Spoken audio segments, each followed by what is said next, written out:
Star Report. I'm your host, Star. Friday night, welcome to the show. Okay, this is not a trending topic. Let me say that right now. In all my years, I have never approached this particular title. Do men publicly persecute women they secretly desire? It might be a good discussion. It might be a total throwaway show. I don't know, but phone lines open right now. I'm going to have a co-host, and I'm going to tell you how this title came to be. I was relaxing earlier. You know, Fridays I like to take off some time and just watch a sci-fi film. Sunday sent me a text message. Sunday uses emojis and abbreviations, and I didn't understand the text message. So I went back to sleep, and then I woke back up maybe half an hour later, and then I responded, and Sunday sent me a screenshot of what appears to be a nigga riding her panty line. Now, that's an old expression, riding the panty line. And I said, well, damn. I said, that sounds like a show title, you know? Do you want to go there? And she said, absolutely. And I said, okay, but now I'm not exploiting you, am I? She said, no. I said, okay. So Sunday's going to cam up. We're waiting on Sunday right now, okay? Do men publicly persecute women they secretly desire? Now, let's understand something here. Ladies, you are welcome to call in. Talk hella reckless. I will allow you to talk. You will get the last word, okay? That's how we do here on the Star Report. It's the objective perspective.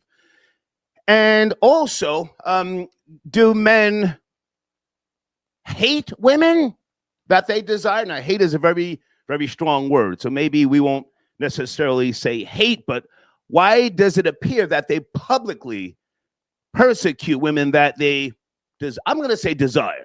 I'm going to say desire, okay? As I said, Sunday has got some strong feelings with regard to this particular topic, but I would like to explore it, you know, and see where we go. Also, guys, President Trump was asked if he'll pardon Diddy. I'm going to play a video. You guys watch and tell me what you think. You know, I've always said this, Trump is a real nigga. That's my guy. I voted for Trump 3 times. That's my guy. And in the video, which, you know, you decide for yourselves, he appears to be moving how, you know, niggas move. Thus, you know, if you bow down and kiss the ring, I might give you what you want. Now, he gave Kodak Black a pardon. He just gave that goofball NBA young boy a pardon. So why not Diddy? It only makes sense. It only makes sense. My question to you, I forgot all of R. Kelly's charges. Could he give R. Kelly a pardon, or were R. Kelly's convictions state convictions? I forget. Phone lines open right now, okay? All right, Sunday, where are you? Let's go. I didn't see you backstage. Is she ready to cam up? Thank you. Is it Trulio? I got your donation. Okay. And a few other people might chime in as well. Oh, I'm sorry. And guys, just so that you'll know, yesterday's show, we had some copyright issues. I took it down. I'm going to have to do some edits. I'll put it back up this weekend, okay? Every show is not meant to stay up, just so that you know. But here's what we do ask, that you hit the like button. Okay, so that we can pick up traction on this particular show tonight, which is not a trending topic, all right? It's not a trending topic. All right, I'm sipping some Coors beer tonight, okay? Cheers. All right, and guys, okay, where are you? Let's go, let's go. Oh, God, why is this chick now dragging? No, Sunday, let's go. Let's go, or I get a brand new co-host. Stop with all this I need a minute stuff now, you know. Maurizio, I got your donation. Okay. And Alejandro, yes, Alejandro, I did say on yesterday's show, toward the end, I see the New York Knicks getting past the Pacers. I see them winning. I wasn't sure at first. I am an official Knick hater, objective hater, not a player hater. But what I saw on the last game that they played, where the Knicks won, Madison Square Garden, I saw them finally figure out how to how to shut down Halliburton. They shut him down. He was contained. He couldn't get off. They double teamed him. I think the defense now has a viable plan on how to upset this. Well, let me not say upset. How to take charge of the remaining 2 games. Well, 1 game for certain back in Indiana and possibly a game 7. Anybody want to chime in? I see the Knicks getting past the Pacers. I mean, they were down 2 games at first. They have come back. All right. Okay, guys, I need another co-host. I can't keep waiting on Sunday. As a matter of fact, I'm going to play this Trump video here right now. Hold on a second. And let me put my email address on the screen if anybody else wants to cam up. Here's President Trump. He was just asked if he will possibly, hold on a second, pardon Diddy. See what you think. See what you think. Okay, let's go. And this one's a little bit more of a page 6 question, but back when you hosted The Apprentice, you mentioned once in 2012 that Diddy was a good friend of yours back then. He has since found himself in some very serious legal trouble. Yeah, that's true. Would you ever consider pardoning him? Well, nobody's asked. You had to be the one to ask, Peter, but nobody's asked. But I know people are thinking about it. I know they're thinking about it. I think some people have been very close to asking. First of all, I'd look at what's happening, and I haven't been watching it too closely, although it's certainly getting a lot of coverage. I haven't seen him. I haven't spoken to him in years. He used to really like me a lot, but I think when I ran for politics, he sort of, that relationship busted up from what I read. I don't know. He didn't tell me that, but I'd read some little bit nasty statements in the paper all of a sudden. You know, it's different. You become a much different person when you run for politics and you do what's right.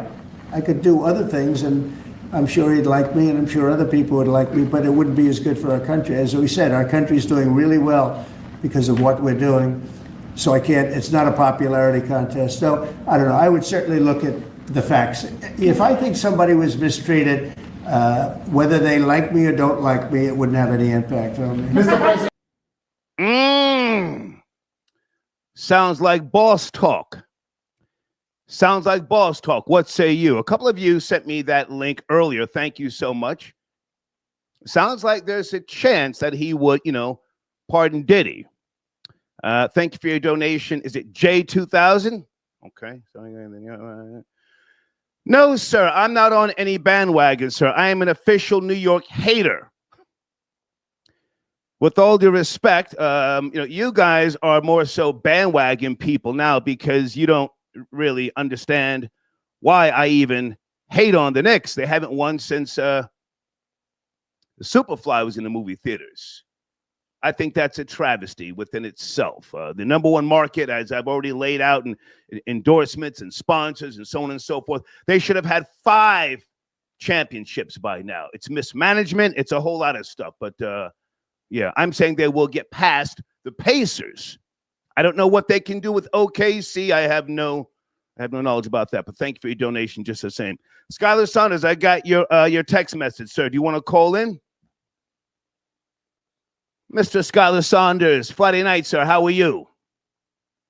I'm well. Good evening, sir. How are you? Good evening, man. Good evening. Let's approach this from a very serious position. Let's not giggle.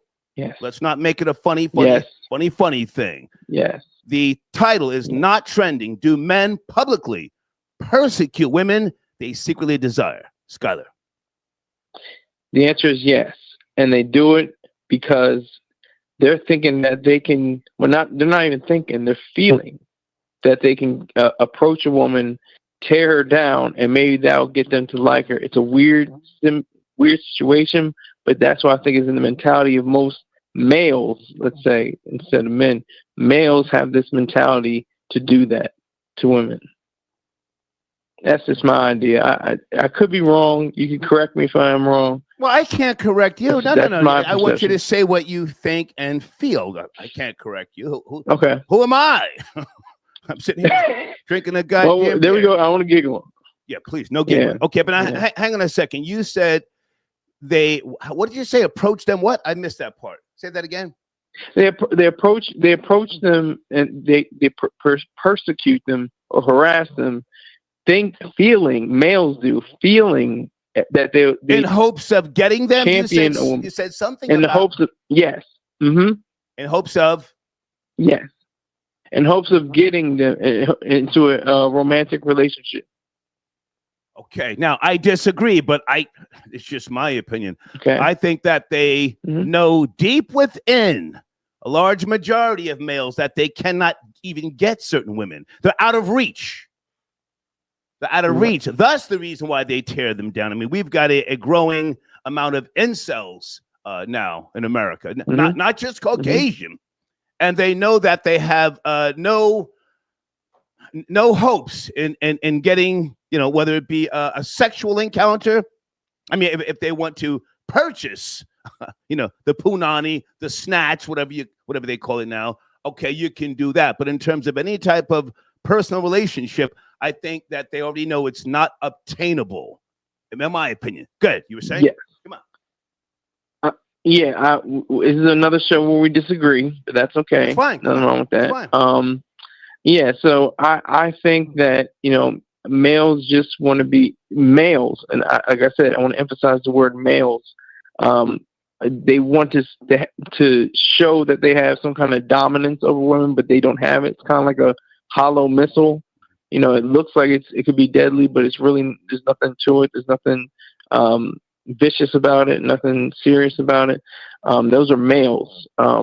Real men don't have to do that. They can approach a woman and tell them, this is my ideas, this is my attitude, and I can go on from now. I want to turn up. Skylar, do you have game for a bitch? All right. Do you have game for a bitch? I do. No giggling. No giggling. No giggling. Do you have? I know. Can you bag whatever you look at and say, I can get that? Come on. Yes. Really? Yes. I've. And the best thing is, girls come to me. Like, I'm not trying to say I'm Mr. Don Juan, super lover, man. But I've experienced when the girls come to me. So I don't really have to do too much, the original, game, style. But yeah. So. And for those who don't know, you take how many pills per day, prescription, respectively? I take 15 pills a day. 15 pills. Yep. Phone lines are open right now. Right now, we're going there. Okay, do you want to hang on? Do you want to stay right there, Skylar? I'm in no rush. I can stay. Time. That's cool. Tonight. Hold on a second. Let me bring in my nigga, Florida boy Jay. FBJ, are you there, sir? Good evening. Nick, nigga, it's Friday night. The Friday. What we on, man? Friday crash. I need a new co-host because Sunday canceled on me. Sent me a text message, talking all extra. Now nowhere to be found. Do men publicly persecute women they secretly desire? Florida boy Jay. I would say that we do have a majority of men that can't get the women they secretly desire that persecute those same women. But we can't say men in general persecute those same women, because I may persecute women that I don't desire at all. I may not speak on women in a negative fashion because I don't have any negative experiences with them, or if it's a black woman that I may be speaking on, it's because I'm black myself. I was raised by black women. I was raised around black women. So if I'm going to say something about my own kind, it's not because it's a secret desire or it's anything else outside the fact that I feel like I'm qualified to speak on them. And can I jump in? Sometimes. Can I jump in? Go ahead, yeah. Okay. I don't think that this has to be a black conversation. Let's talk in general terms. Do you yourself desire Karens at times, Florida boy Jay? You're high yellow. You got light eyes. With all due respect, you got. Some would say you have European features. Do you take shots at Karens, Caucasian women? No, not really. I do think there are attractive Caucasian women, without a doubt. It's some really fine white women out here in this world.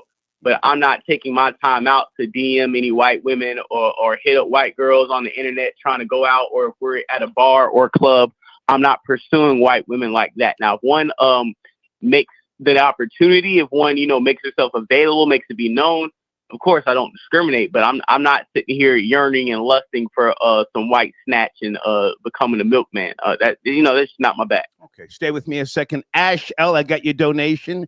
He says, where is the research that proves that the number of incels are increasing? Well, sir, Sunday was supposed to be bringing research to the table tonight. She flaked out on me for some reason. I spoke to her prior to the show, and I said, I need you to bring some bullet points with regards to research. So, but if you ask me, sir, I would say that the number of school shootings across America would support my theory, if you will, that incels are on the rise. Florida Boy Jay, back to you, sir. Skylar Saunders, sit tight, Skylar. Florida Boy Jay. Yeah, and I think another thing that even though I really do feel like your question is valid, and I think it needs to be a discussion, I don't want the majority of men that don't have access to attractive women outside of their pockets being able to be the face of male opinions on women, or be the spokesperson for the people who persecute certain women online. It's a majority of incels that persecute women they secretly desire, but it is also an amount of men who have experience with a certain type of woman, a certain class of woman, a certain caliber of women, that based off their experiences they can speak to. And I don't like the fact that the lines get blurred a lot of the times with the incels and the red pill rhetoric. Okay, I'm not sure exactly what you said, but stay with me. Skylar, are you there? Skylar Saunders. Skylar Saunders. Where is Skylar? Friday night? Yes, sir. Okay, Skylar. Yes, sir. Crash Out Friday. With all due respect, sir, would you be considered an incel? You haven't smashed a female in how many years? Since the Obama administration, so it's going to be 13 years. 13 years. You have not had snatch in 13 years. No. Might you be a person that we should be concerned about? Hang on a second. What was that guy's name? Ash L. Are you someone, sir, Skylar, who, do you take shots at women that you secretly desire? Keep it real, man. It's Friday night. Nope, because it doesn't make sense. And once it makes sense, then it will. I don't drive. I live in the suburbs. I live with my parents. Mm-hmm. So I'm telling straight facts. Like I said, women approach me. I have not approached a woman since 2007. Women approach you where, sir? Blade, I got your email. Mainly either at their job or while we're on the job. Okay. Hang on a second. We have someone else on the line here. Sit tight. Area code 203 and Silent Assassin. Coke Sunday found a white girl to snort lines with. Okay. Thank you for your donation. Florida Boy Jay, do you want to respond, or do we address something else? Oh, yeah. Oh, Florida Boy Jay, also, please don't let me forget to tell you, I'm saying the Knicks will beat the Pacers and move on to play OKC. Go ahead. Yeah. I think we need to, and this is not, I'm not spotlighting or highlighting our guy right now, but since 2007, that's a long time to not approach a woman, not to, pull a woman or pursue a woman. Is there like a certain reason why you haven't? And since the Obama administration, is it like a situation? Is there a situation that happened, or is it just like you are on some MGTOW type of situation, Skylar? MGTOW, men going their own way. I'm not on MGTOW or incel. Yeah, MGTOW. No, I'm not on MGTOW or incel. I'm just on. It has to make sense. Once I get my own place, maybe once I establish the right financial status for myself, then I will allow a woman to, if she has the proper morals and virtues and values structured in her own life. Skylar, I'm gonna keep it real, man. Come on, let's go. It's not like that right now, Skylar. You gotta find something that works for you, and you have to mold what you find. You can't expect the perfect girl with these morals and values to come along into your life. And if they do, are you even qualified for what you're looking for? Like, what kind of self-work and experience do you have to kind of pull what you are looking for out here, number one? And number two, like I said, man, this isn't the same generation you dealt with back in even 2007. They're not going to come ready-made like an oven. You know, you're gonna have to find something and work with it and mold it into your Now, life. listen, Florida Boy Jay, rather than focusing on Skylar, let's get back to the topic. Do men publicly persecute women they secretly desire? You took us over the river and through the woods to grandmother's house, but I'm not clear on what your position. No, what I was saying earlier is, what I was saying is there is a segment of men who do that, okay, but that's not all men. And I don't feel like men who do publicly persecute women is all about their secret desire for them. Sometimes they're just doing that because of experience or because of knowledge that they have. Okay, you're breaking it down into criterias. Hold on a second, guys. Huh? It's Friday night. I'm trying to turn up. Area code 203. Are you there? Friday night, talking about men publicly persecuting women they secretly desire. 203. What's going on, sir? Yes, sir. Can you hear me? Yes, sir. How are you?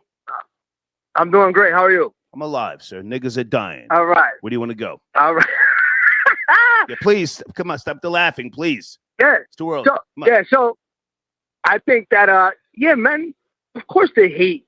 I'm going to use the word hate on women that they can't bag or can't keep or they can't, that they can't date. It's what is it? A defense mechanism, I guess, It's just the way it is. Okay. Me personally, I mean, I'm pretty sure I've done it, but I haven't thought of, of it in that way as you put it on the title there. Are you married, sir? Yeah, are you with? No. No. I'm single. How old are you, sir? How old are you? I'm 43. 43 years old. Why aren't you married at 43?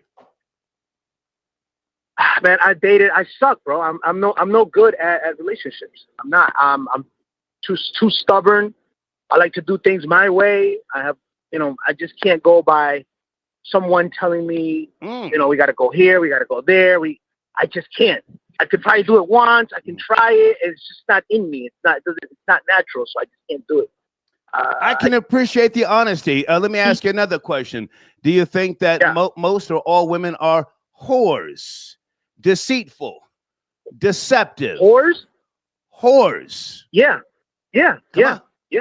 I think I know. Kids, we got a real one. Sit tight. So, let's go. Come on. I'm not special. Whatever she did with me, she probably did with the guy that she was with before that, before me, before that. So, I mean, that's what we do, right? Why do we think they're saints or they're worse than we are? I mean, let's keep it real. Especially today's women. I tell my mother, I'm not getting married. You're crazy. I tell my nephew, don't you dare. Be careful. Don't tell him that. No, I'm trying to help him. I just don't. I don't live by yesterday's morals or or a way of looking at family and getting married and having grandkids. And stay with me, sir. I'm glad that you are very honest. David D. Cordova, do you want to cam up? I could use a co-host. David D. Cordova, I got your donation. He says the high priestess wanted to stone the women publicly. Okay, let me get that on the screen. So I'm going to put you in the queue. Sit tight. It says this is a good topic. I would love to have a female co-host if anybody is available. Okay. There's David D. Cordova's on the screen there. All right, sir, sit tight. Sit tight. Let me finish up with Skylar Saunders. Skylar, I appreciate your honesty, man. Give us your last words. Land your plane with regards to men publicly persecuting women they secretly desire. Skylar Saunders. Okay. People, males especially, persecute women because they don't have the game down, the proper game to even try to have them come for them. See, I have a proper game where I can allow a woman to come to me. It's been a while. I'm telling the truth. It's been 13 years, but I mean, in the proper setting, proper station, if I'm living on my own, or if I'm living, have a girl, a woman who has a vehicle, share her own place, stuff like that. I mean, that would be an optimal situation, but it's not like that right now. So I'm aware of that. I'm not ashamed. I'm just telling the truth. Okay, man. I appreciate you. When's the next time you're going live on your platform? Sky Saunders on YouTube. I just went live I just went live just a few hours ago talking about Larry Hoover's commuted sentence and the Clips new single. Yeah.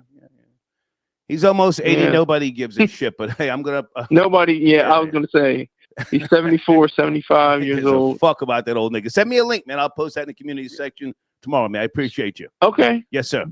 What you want me to do that right now or in the morning? Yeah, send it via email. Yes.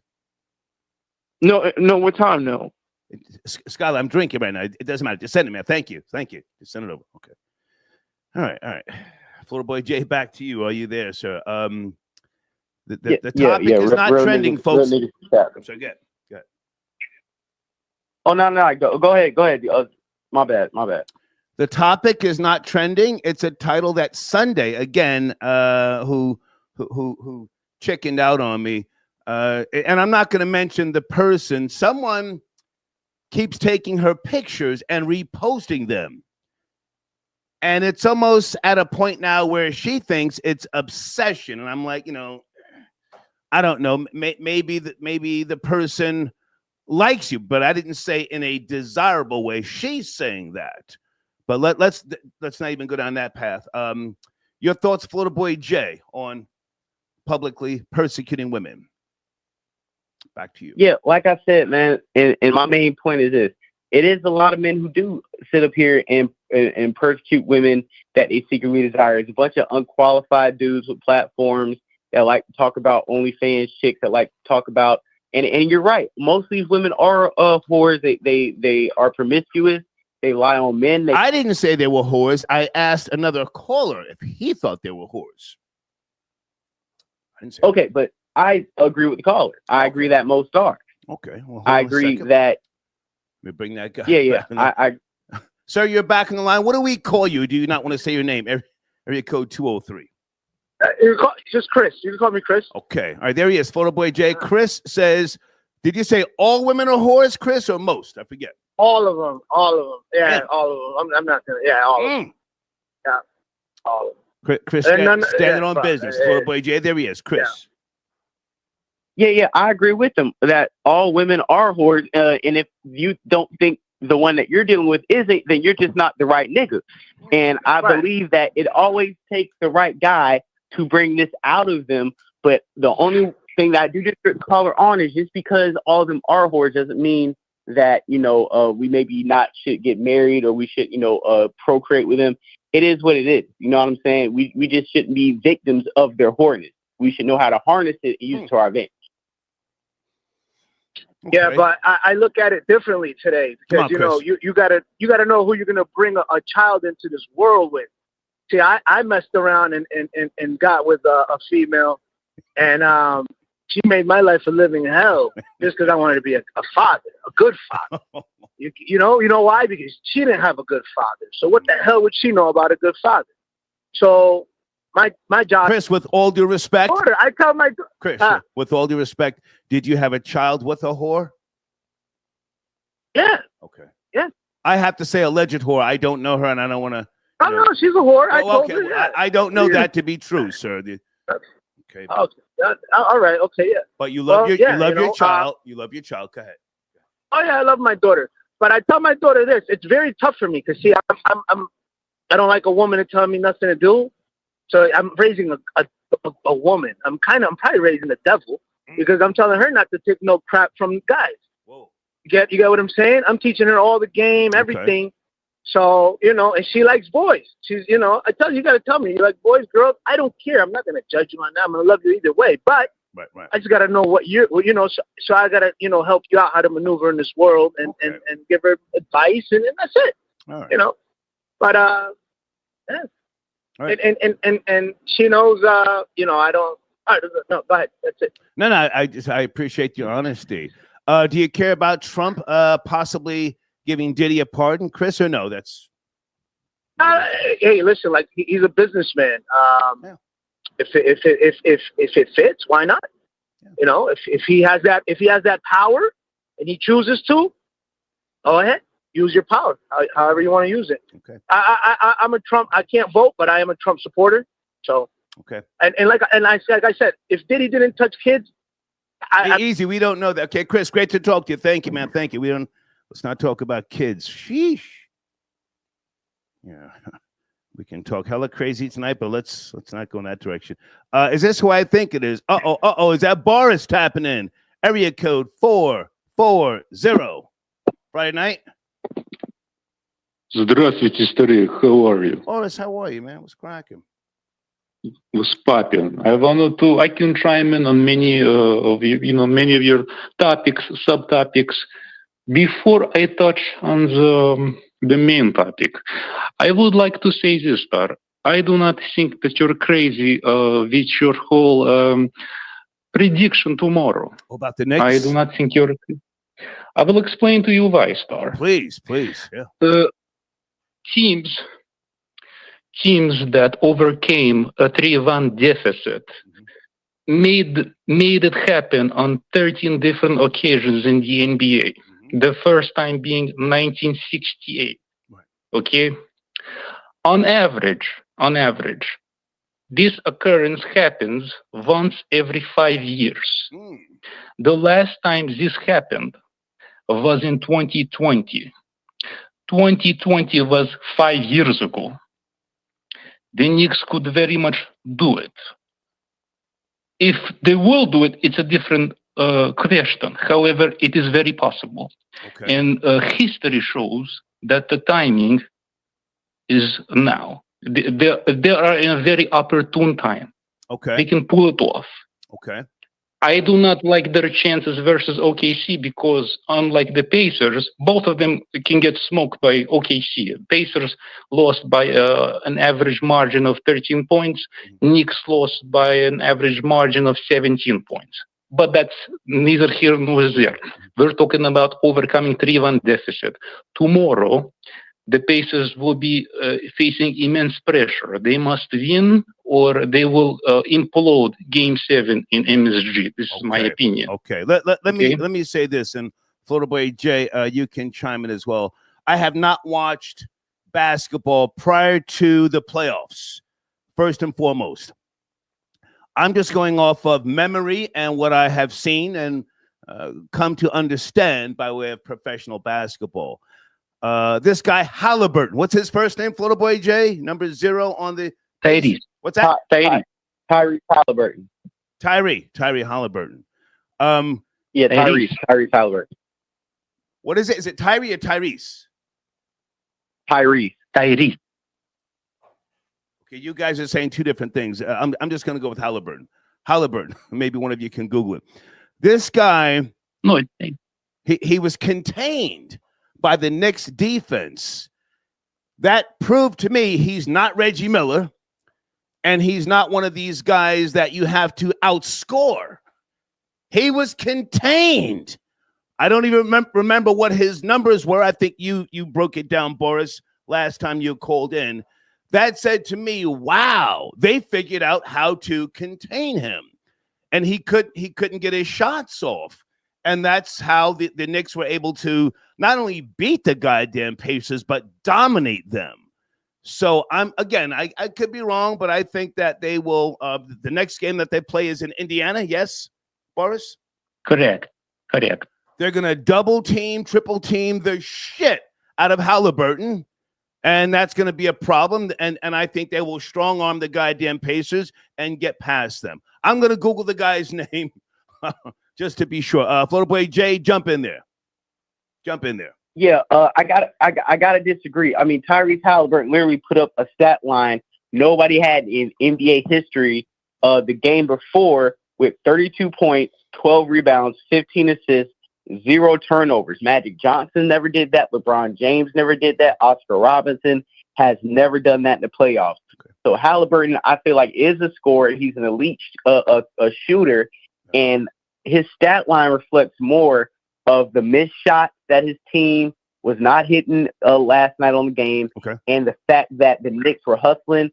They were starting out on the fast break, and it seemed like the Pacers pretty much shut down their starters and shut down the game plan once the league got out of reach. So I'm not going to blame the stat line for 2 of 7. Can I respond? Can I respond, and then I'll go to Boris? I don't give a shit about those stats you just spit out. You see, that's the problem with the fucking NBA now. The younger generation, the stats. When it comes down to it, he was contained. I don't give a shit about Magic Johnson, all that old shit with Oscar Robertson. That nigga was contained. And they got blown the fuck out. Boris, I'll let you finish up, and then we have some other calls. So, Flo BJ, you can respond. Right. We will see what will happen. I think that it's premature to say that because it's one game. I think that Anthony Edwards, he was contained. As a matter of fact, they started to call him instead of Ant-Man. Can't-Man. He can't get the job done. Correct.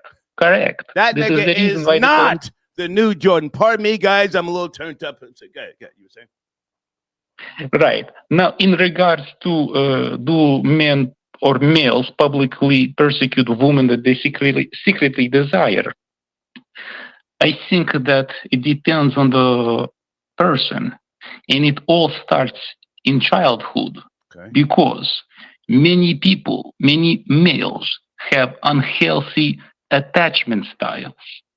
And there is a correlation in psychology that when you fear vulnerability, you ridicule the person that you like because you do not know how to express yourself.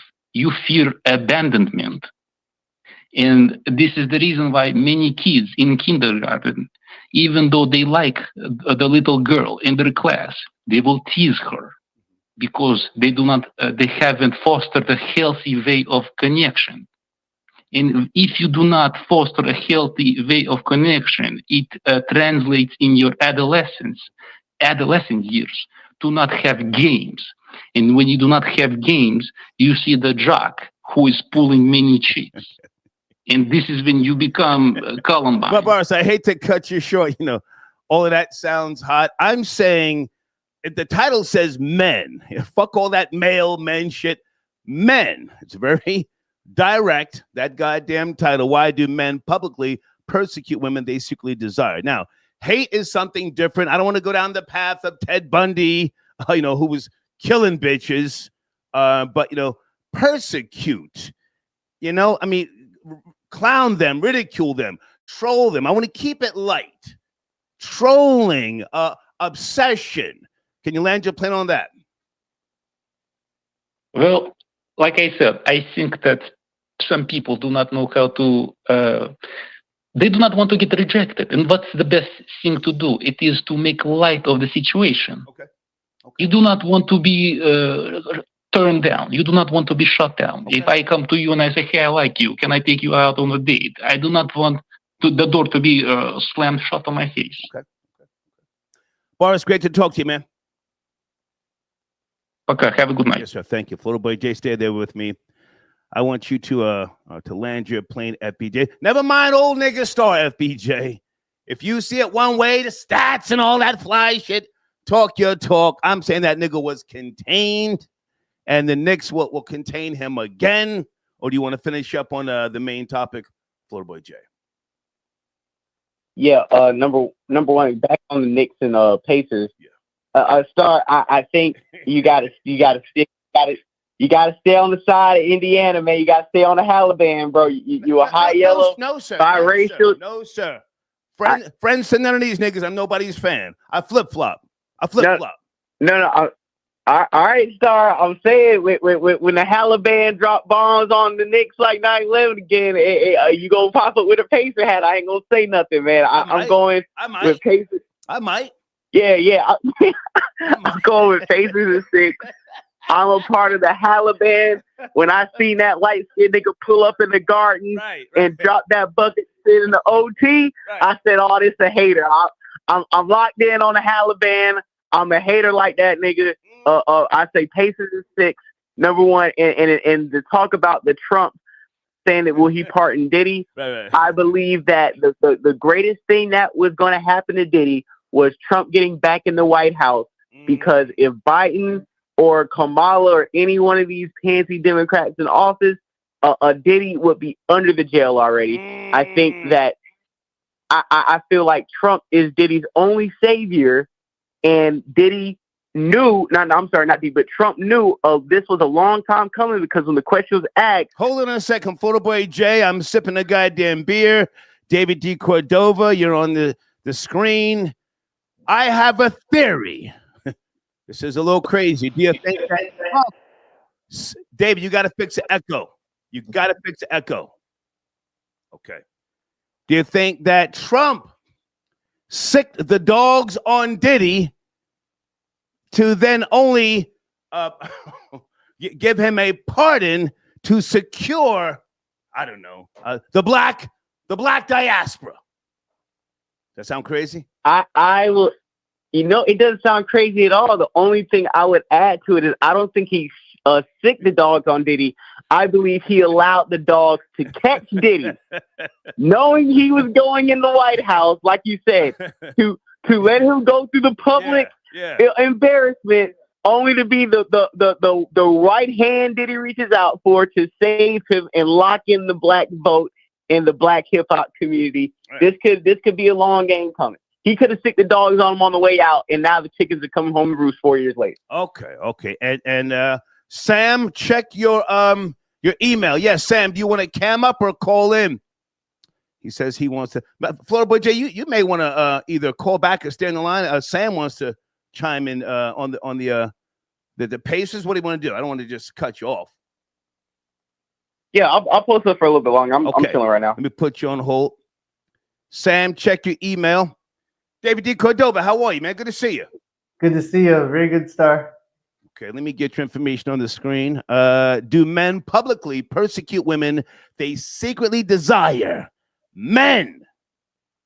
Absolutely. Of course they do. Because I think a lot of guys out there, they love these hoes. And it's not socially acceptable to admit that. So, of course, in public, they're going to persecute them, if you will, or talk or condemn them. Come on. But deep down inside, I think a lot of guys desire a certain aesthetic, if you will. Yeah. And that aesthetic is not socially acceptable. So that's why I brought up that example about the high priest, because even though it's biblical, it applies to modern society today. Break that down again for those who didn't catch it, please.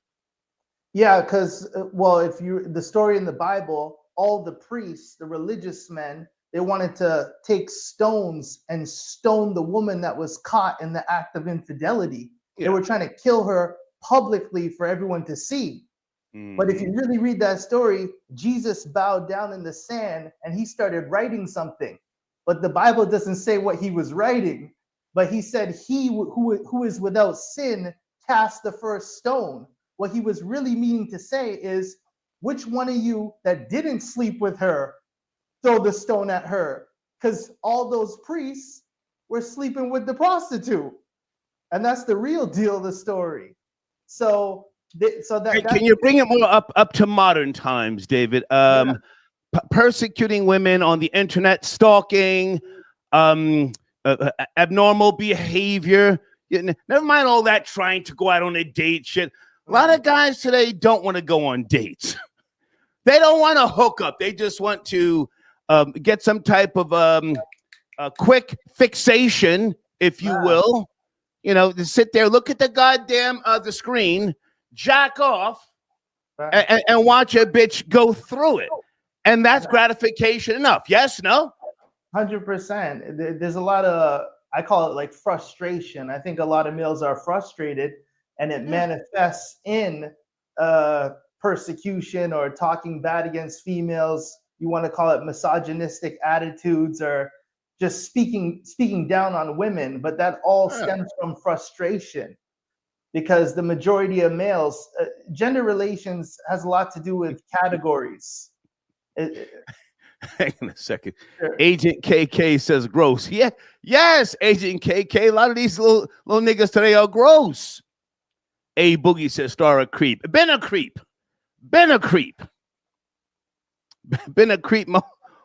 most of my fucking life. And let's go there. I'm sorry, David, go. You were saying? Yeah, if you can't get the woman that's out of your reach, it's all categorically, if that woman is not in your circle of influence, if she's unattainable, out of reach, that creates a lot of frustration in men. So of course, males get angry and they want to lash out against the woman, but because they know they can't access that particular. Okay. There's levels to this, so it's a real thing. All right, It's a sit real tight thing. there. Area code 340. Who's on the line there? 340. You sent me a donation. Salute, Star. Hey. Salute, Star. Good evening. It's 10:51. I'm checking in. Hey, man. Good to hear from you. It's Friday night, sir. We're going there. What do you want to start? Yeah, man. Man, I just wanted to put in my 2 cents on the on do men persecute women? They want to smash or whatever. I wanna come in and I wanna say, me personally, I persecute females that I'm enticed or smash. You know what I'm saying? As like a protection for myself, man. You know what I'm saying? I'm married, so when I see a woman that I want to smash, I get to, to changing my mind about them. Like, man, she's probably a whore, and you know what I'm saying? Fucking bitch. I start to think, fucking yeah, bitch. yeah, like Let's go. Yeah. Why she dressed like that? When they try, you know what I'm saying? Why she dressed like that? You know what I'm saying? He dressing like a whore, trying to get me in problems. You know what I mean? It's like a defense mechanism. You know? I don't secretly want to smash her. You know, I tell my wife, like, I like how she looks and everything, and she looks good, but that's a whore. She not like you. Look how she dressed in public. And, okay. That's my defense mechanism, man.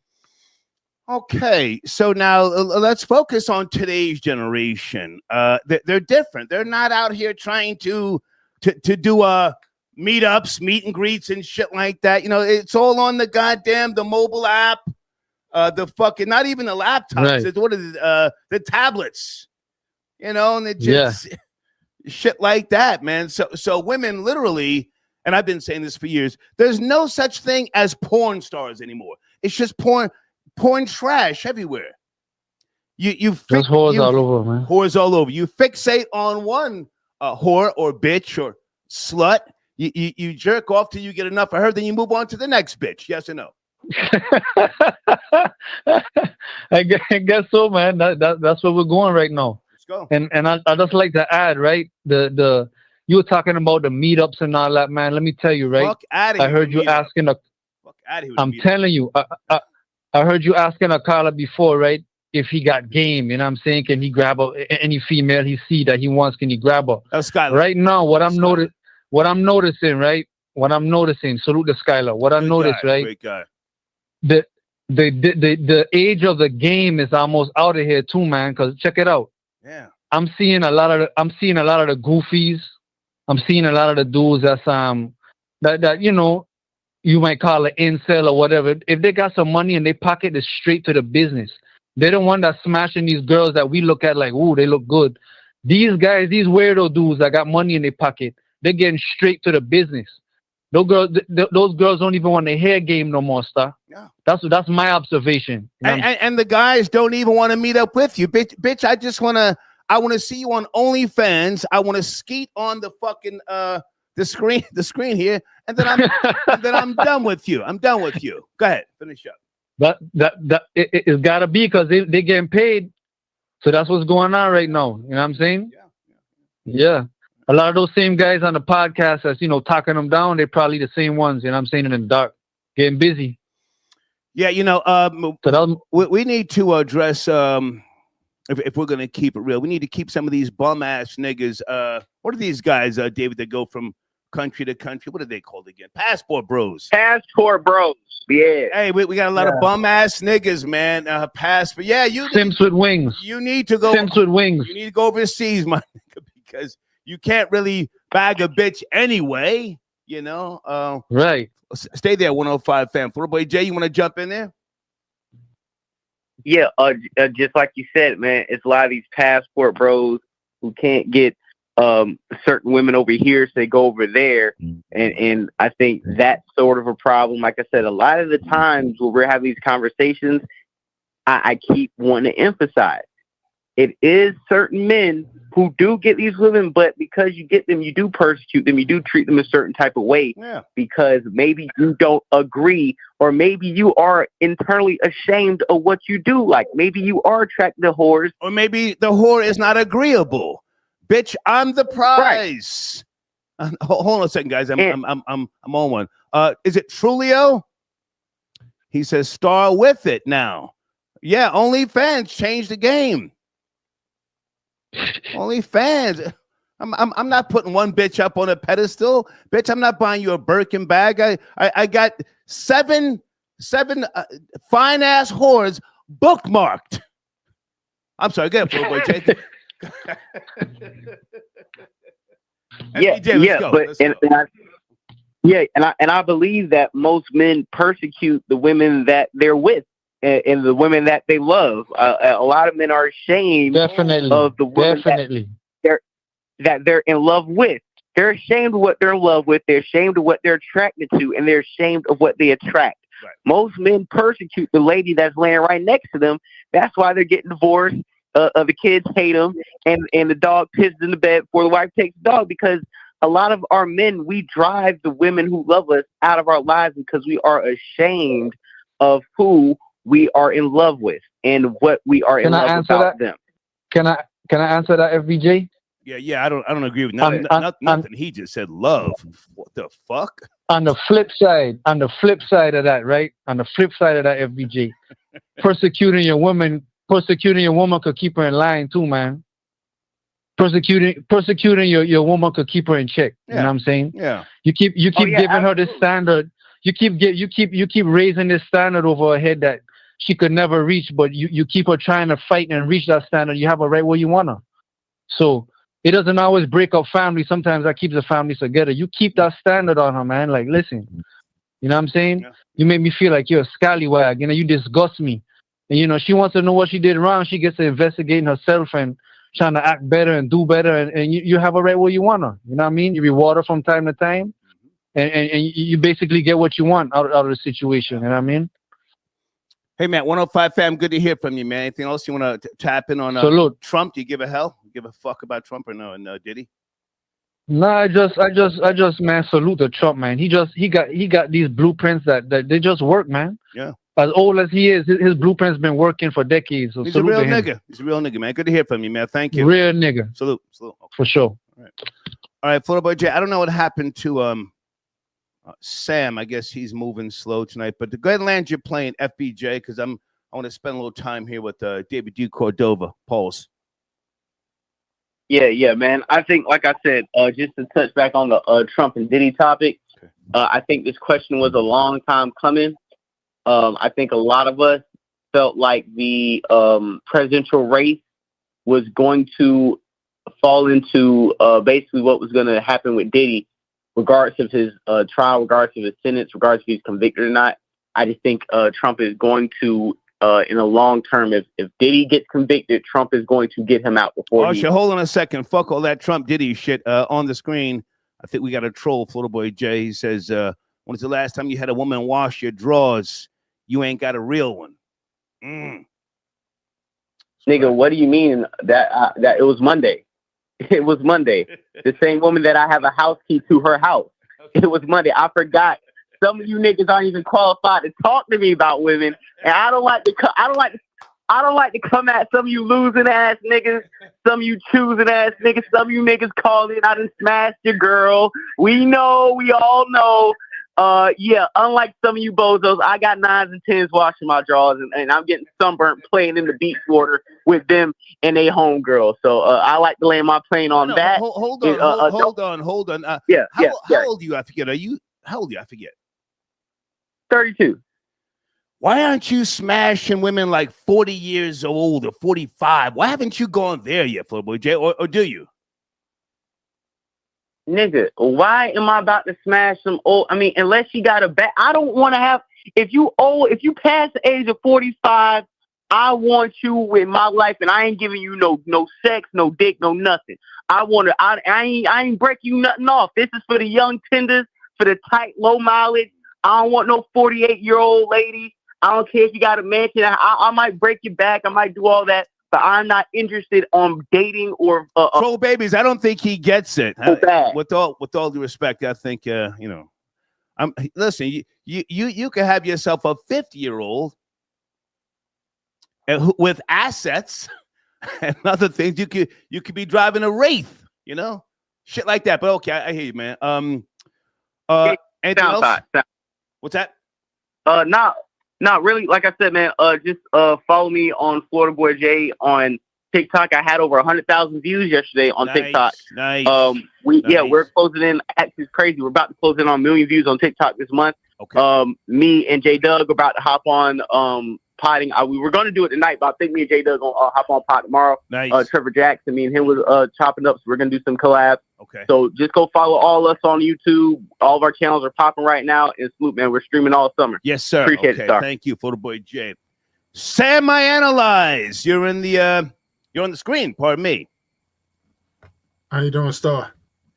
Friday night, man. I'm literally turned the fuck up. Do you want to address the title? Do men publicly persecute women they secretly desire? Or my theory that the Knicks have figured out how to contain Halliburton and they're going to get past the Pacers. It's just my theory. I agree with you. I do agree with you. I think the Knicks have figured out Tyrese Halliburton. I think Tyrese Halliburton, as great as he is, for the last few years, people have been trying to figure out, is he a superstar? And I think, Florida Boy Jay mentioned that he did have a historic game in Game 5, but a superstar is someone that can't be stopped. And they put the clamps on him. And I think the Knicks figured him out. I think Tom Thibodeau, or Thomas is what I call him, because he's stubborn, so he gets his whole first name. But I think Thomas has figured it out. He's using his bench. So now you're allowing the starters not to play 40 minutes. They've averaged now about 34 minutes. So they're well rested. I think tomorrow's going to be the hardest game of the season. I think the refs are gonna be pro Knicks. Nobody wants to see Indiana versus OKC, in my opinion. So I think the Knicks handle their business. There's a Game 7 Monday night, and they wrap it up. If I can just say this, everybody sit tight a second, because this is a shit show tonight. We're bouncing all over the place. Years ago, what's that guy's name? That he's a Jordan hater. I don't know about now. John Sally played with the Pistons. He played with the Pistons. He also came on the Star and Buckwild show, and he was hating on Jordan. We were stopping him, and I said, well, you stopped him until he got the pieces to the puzzle, and then you couldn't even handle him. Exactly. He didn't like that I said that to his fucking face. When Jordan got this Pippen and the rest of the guys, he was unstoppable. You could not contain him. Agreed. That was Jordan was great, the greatest. Fuck it, the greatest. Mm-hmm. I have seen LeBron contained. But that's just my theory. I have not been watching all season. I am a Knick hater. I hate to motivate, and I think that they figured out how to contain Halliburton, and I say that they will. I could be wrong. They'll get past the Pacers.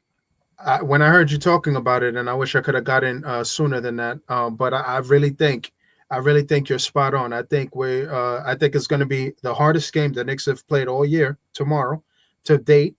But I think if the Knicks do their job, play defense, and expect the Pacers to try to run high screen and roll action and try to free up Halliburton, if they stay to the game plan like they did in Game 5, we're gonna have a Game 7, and they don't want to get back to. They MSG blew the Pacers the fuck out in Game 5. Blew them the fuck up. And let's be real, they were handling them in Game 1 too. Yeah. If it wasn't for a massive choke job, so that's why I believe you're spot on with that. Okay. Sam, do you want to tap in on do men publicly persecute women they secretly desire, or do you just want to land your plane? Sam, I analyze. I'll land my plane on that. Great to see you, man. Thanks, though. Have a good night. Thank you. Yes, sir. Okay, that's my guy, Sam. Trulio sends in a donation. What is Trulio saying here? All these men that will know gray pubes before 68, God be with you. Okay, Trulio, when you spell God, it's a capital G. Okay, this is an atheist telling you, a believer, to capitalize God's fucking name. All right. Today I ate my lunch in peach at Applebee's while a miserable old couple walked in. Okay, thank you so much, sir. All right. I think Sunday's backstage or something like that. David D. Cordova, take it away, man. Come on, let's bring it up to date here. I know you are a religious man. You're very well versed, unless there's something by way of religious doctrines and today's law that pertains to why men are publicly persecuting women. Yeah, because I think that relationships have become transactional, and right now it's about instant gratification. Yeah. So a lot of the men are not taking the time to hone their interpersonal skills, their spit game, if you want to call it, their communication. That's old shit. Game Yeah, for a bitch. because we don't even have good R&B music anymore. So the age of romance and chivalry is gone. It's dead. So right now it's about, we're living in the age of transparency. So everything's out in the open. We're aware of what women want. We're aware of what men want. So it's pretty much like cut straight to the point. Yeah. Bitch, I don't have time to hold your hand and walk on the fucking pier in Atlantic City. That's old shit. That's old shit. You want to stay on the line, David? What? You want to hang out? Yeah, let's rock. Oh, well, where is Sunday? Sunday flaked, and now she's Sunday. What the fuck's going on? What's going on?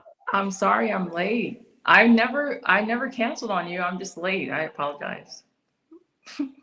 Apology not accepted. It's Friday night. We turn up. You text me, woke me up out of my fucking nap. This is a good topic, so I thought. It is a good topic. And I really like what David is saying. David, you're making some really good biblical references, but I want to chime in and add on to what you're saying. Well, hang on a second. Never mind, David. Okay. Are you being stalked? Is someone obsessed with you? You sent me a screenshot. Holy shit. Don't say his name. Don't say his name. What the fuck is going on, Sunday, with you? I think I'm being stalked by a few people, but that one in particular is like the top loser of the bunch. Yeah.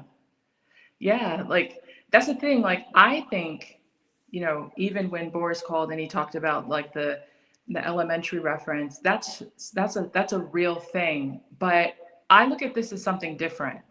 What I think this is a lot of people use the guise of marriage as if to say they've achieved something. Like I've reached the epitome of satisfaction. I found the baddest person I could secure and have children with. Baddest as in most attractive. She's everything that I could dream of. I'm content. But the reality is that these married men are not content. And that's why they flood the strip clubs. That's why they're the number one tricks that are paying for services from who they publicly condemn, whether it be just any form of or any level of sex worker. These are all married men, like 9 times out of 10. Okay. Point well taken. I looked up a study. Hang on. I'm glad you got some stats because that's what I said to you. Bring some stats. Okay. Now, are these guys hurting anybody? It's all on the internet, or is it just a secret desire? When you sent me the screenshot, I said, what the fuck? Mm-hmm. I thought that whole thing worked itself out. I mean, is the secret desire dangerous? I guess is what I'm trying to say. For sure. Oh, yeah. If I ever came into contact with any creep that has been harassing me online, I'm calling the police. I do see it as a threat because you could be, SA'd. I'm sure everybody knows what that means. No, seriously, you can be SA'd. And I treat these people as threats 100%. 100%. Okay. Because there's a boundary that's been crossed. You're not flattered at all? Absolutely not. I don't need anybody to flatter me. I feel like I have enough self-confidence to know that I'm that girl. So I don't need some weirdo who's married stalking me. You know what I mean? Like that's not a compliment. But now you used to be in the strip clubs and you, at one point, correct me if I'm wrong, you did seek financial compensation from married men in the club, yes? Absolutely. Okay. Yeah, but they were paying to be entertained. There was no sex. There was it was actually a go-go bar. It's illegal to be naked in New Jersey. So I had my clothes on. Well, let me rephrase that. Well, in Jersey, you can be topless, from what I remember, It was right? not a topless place. It was a go-go bar. You had to keep. Okay. No, I was at the time. There was topless was not allowed. Okay, I forget Yeah. about Jersey. Yeah. Okay. So we don't really know the status of anybody when they come in, but it's just entertainment. They pay you for your time, you're dancing, whatever. But if you look at the stats, most of the men that come in are married and then they go home to their wives. But what I think is just being missed is the fact that marriage is not the final destination. It really is not. It's the safest place to reach, but it's not the final destination. When I went on the Kendra G show as a single woman. Oh, I love Kendra G. I worked with her for a year. Great person. Yeah, she's killing it right now. I was 34 and I was like, hey, I'm single, whatever. I got like thousands of messages from men pursuing me, right? And a couple of them I spoke to, most of them I didn't, because it's a fire hose. You can't really respond to everybody. And so one guy, I was like, well, why are you divorced? That's a question that I ask. And a lot of them were not having sex at all. Over a year's time would pass and they would have no sex. And on the outside, people are like, you're married, you're good. But these women are not satisfying their husbands in their marriages. So they look at someone like me who openly says, absolutely, I was a stripper. Absolutely, I consider myself X, Y, and Z. And they're like, that kind of mentally takes them to a place to where they can fantasize because their wives don't take them there. Okay. But Stop right there. Stop right there. David, I want you to chime in and land your plane because I need some time with Sunday. She brought this topic to me. She woke me up out of my fucking nap. And I'm going to give her some time to thoroughly flush this out. Let me get your information on the screen, guys. Today's Religious Talk. This is David. He's a great guy. And did you go on King Simon's platform yet?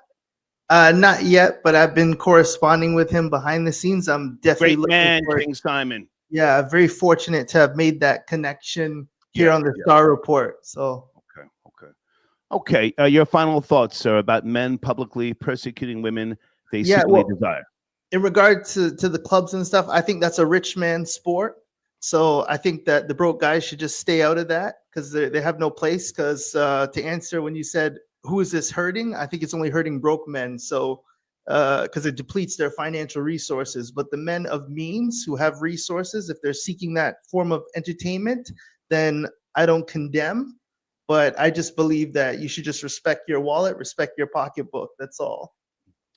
David, if I may ask, when's the last time you smashed a whore?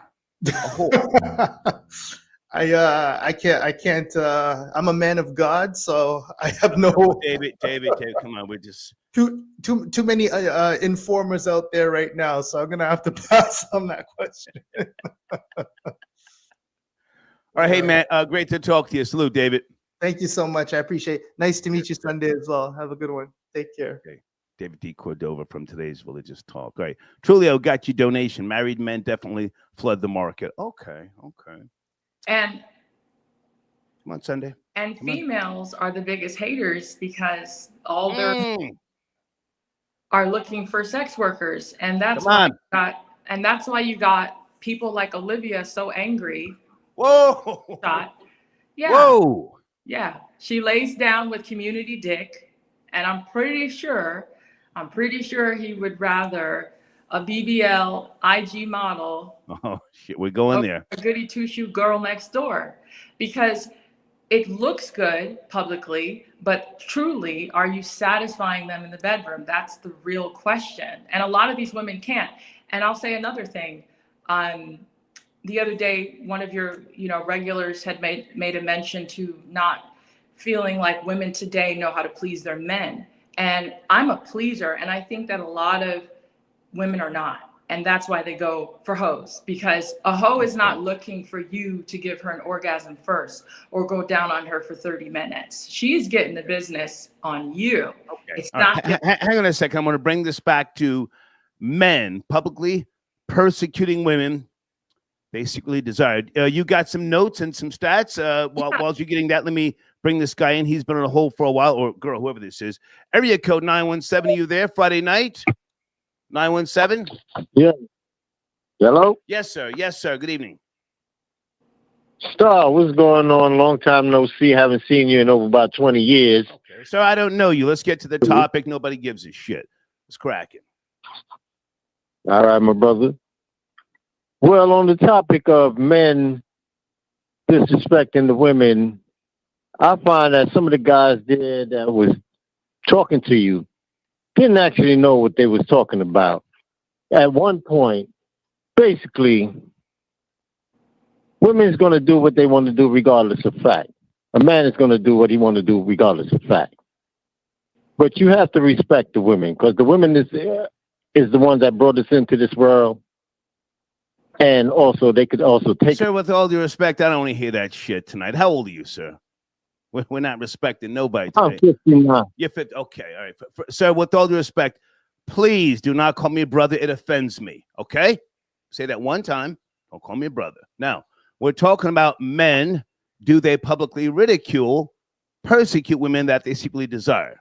If you want to cape for the hose, you've called the show the wrong time. Cape for no hose, sir.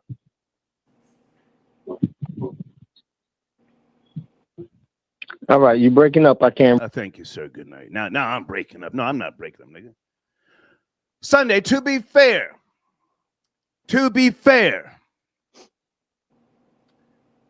did a man hurt you once upon a time? Because you have said...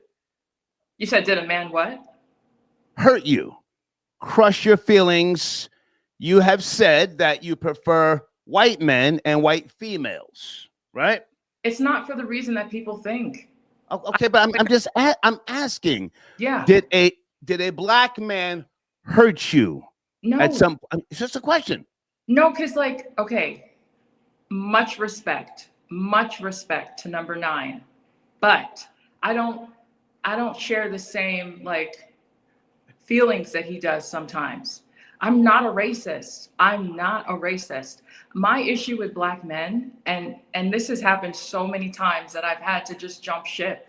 They constantly criticize my appearance, and I just can't stand it anymore. I can't stand it. It makes me sick to my fucking stomach. I can't stand it. They're constantly talking about how, like, you know, I know a lot of women take it as a compliment to be called mixed or to be referenced as exotic, but I take that as an insult. I really don't like that. And when I'm with a white man, he just sees me as black. And that makes me feel very assured and comfortable. Okay. When I'm with a black man, he's like, oh, you look biracial. Oh, your nose from the side looks white. Your ancestors raped the slaves. You're not biracial. You're just light skinned, yes? I'm not biracial. And I really don't like when people say that about me. Oh, okay. Hang on. So I have a theory that you don't hate black men. Hang on. One at a time. I have a theory that you don't hate black men. Possibly a black man did you dirty. And there's nothing wrong with saying, hey, you know what? A nigga did me dirty, so I don't fuck with niggas anymore. And that's the reason why you go down the path of Caucasians. That's not why. I'm telling you why. It's happened maybe 5 or 6 times where I've dated. So is my theory right? It's wrong. I was not done dirty, because they're all dirty. A white man can do you worse than a black man. It's not that. I just don't like how they keep talking about my appearance in a negative way. Like I'll have somebody say, oh, you act white, or you talk white, or your hair, or they'll say the only reason why they hired you here is because you're light skinned. I've had that said by so many different black men. So you're sensitive? You're sensitive? I don't like when they try to put me in the category, oh, I've been called a Karen by black men. I've had enough of them. I've had enough of the racism that they throw at me for the 2% white that I might be. I'm just tired of it. I've had enough of their, like, they hate white people so much that they take it out on me, and I just can't deal. Let me go to area code 646. Are you there? Good evening. Yeah, I'm here. Yes, sir. This is Pedro. You know what I mean? So I followed you when in Hot 97 and all that. How you doing, sir? Okay, good to hear from you, sir. Where do you want to start? I'm just going to comment on, she said, that last caller, just to say. No, sir. She's not on the line. Never mind her, sir. I want to hear from you. No, sir. No. What do you think? Never mind the caller. No, I'm not talking about the call. I want to talk the concept. Come on. I apologize. I want to talk the concept, meaning what she was saying, talking about bum bitches. No, see, this is the problem. Men I'm sorry, I can't hear you, sir. I can hear you, sir. Take your time. Your name is Pedro. ¿Tú hablas español? Un poquito, nada más. Poquito. Go ahead. Men respect women. There's a difference between women and ratchetness. We are simple. Okay. We are simple men. I'm listening. No, I'm sorry. I apologize. I'm hearing you talking. We just simple. We like shit easy. You know what I'm saying? The ratchet shit we don't like. I mean, if you want to be disrespectful, you want to be a thug on the street, then okay, be that thug on the street. We're going to treat you like niggas. That's straight up. That's 100. You feel me? A woman, we're going to treat exactly like a woman. That's all. Okay. And that's what. Can I ask, how old are you, sir? How old are you? Shit, you going to make me do it, huh? I'm 45. Okay, man. you're 45. With all due respect, it sounds like you got the Bobby Brown jaw. Yes, no? No, not at all. Back in the days I did, though. I ain't going to lie. You're a liar. Okay, now hold on a second. Okay. So now I think that a lot of guys out here prefer a ratchet bitch, a get money type of hoe, a scammer, a bitch that they can fly out. I think that today's generation, never mind that old shit, today's generation, they want a bitch that they can fly out, get money with, and that's what we are in society. I'm not disagreeing with that at all. Okay. You know what I'm saying? That's what they want and that's what they deserve. They're gonna get the extra shit with that. You feel what I'm saying? Yeah. So if that's what they want, hey, more power to them. I'm just not gonna deal with the bullshit, like you say all the time. You know what I mean? Respect is respect, 100%. You're gonna be treated like the way you want to be treated. That's how you're gonna get it. You feel me? Are you married, sir? Or do you smash whores? Keep it real. Oh, I've done both.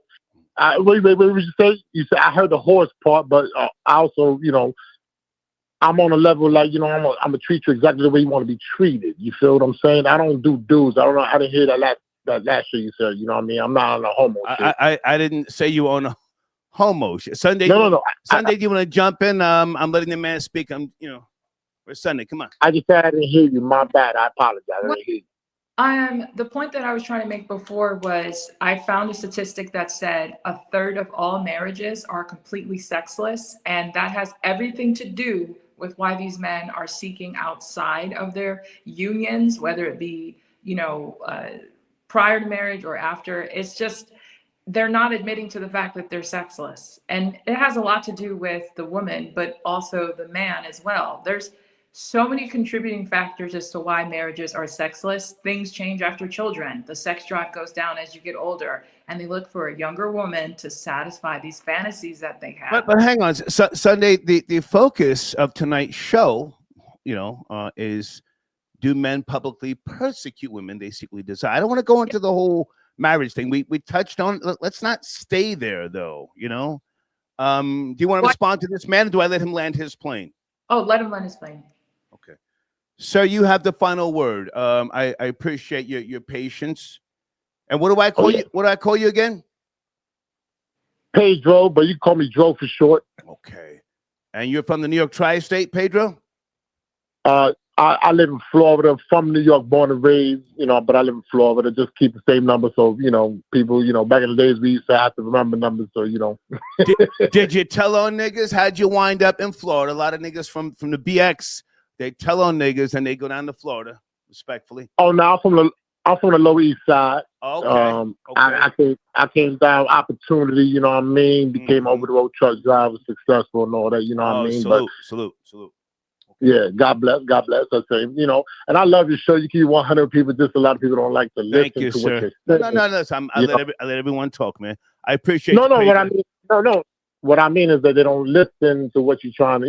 You trying to engage people. And I love the conversation. That's what I came here for, to have a conversation. And like the woman said, what I could barely understand. what I understood was that she was talking about marriage and all that. It's kind of funny.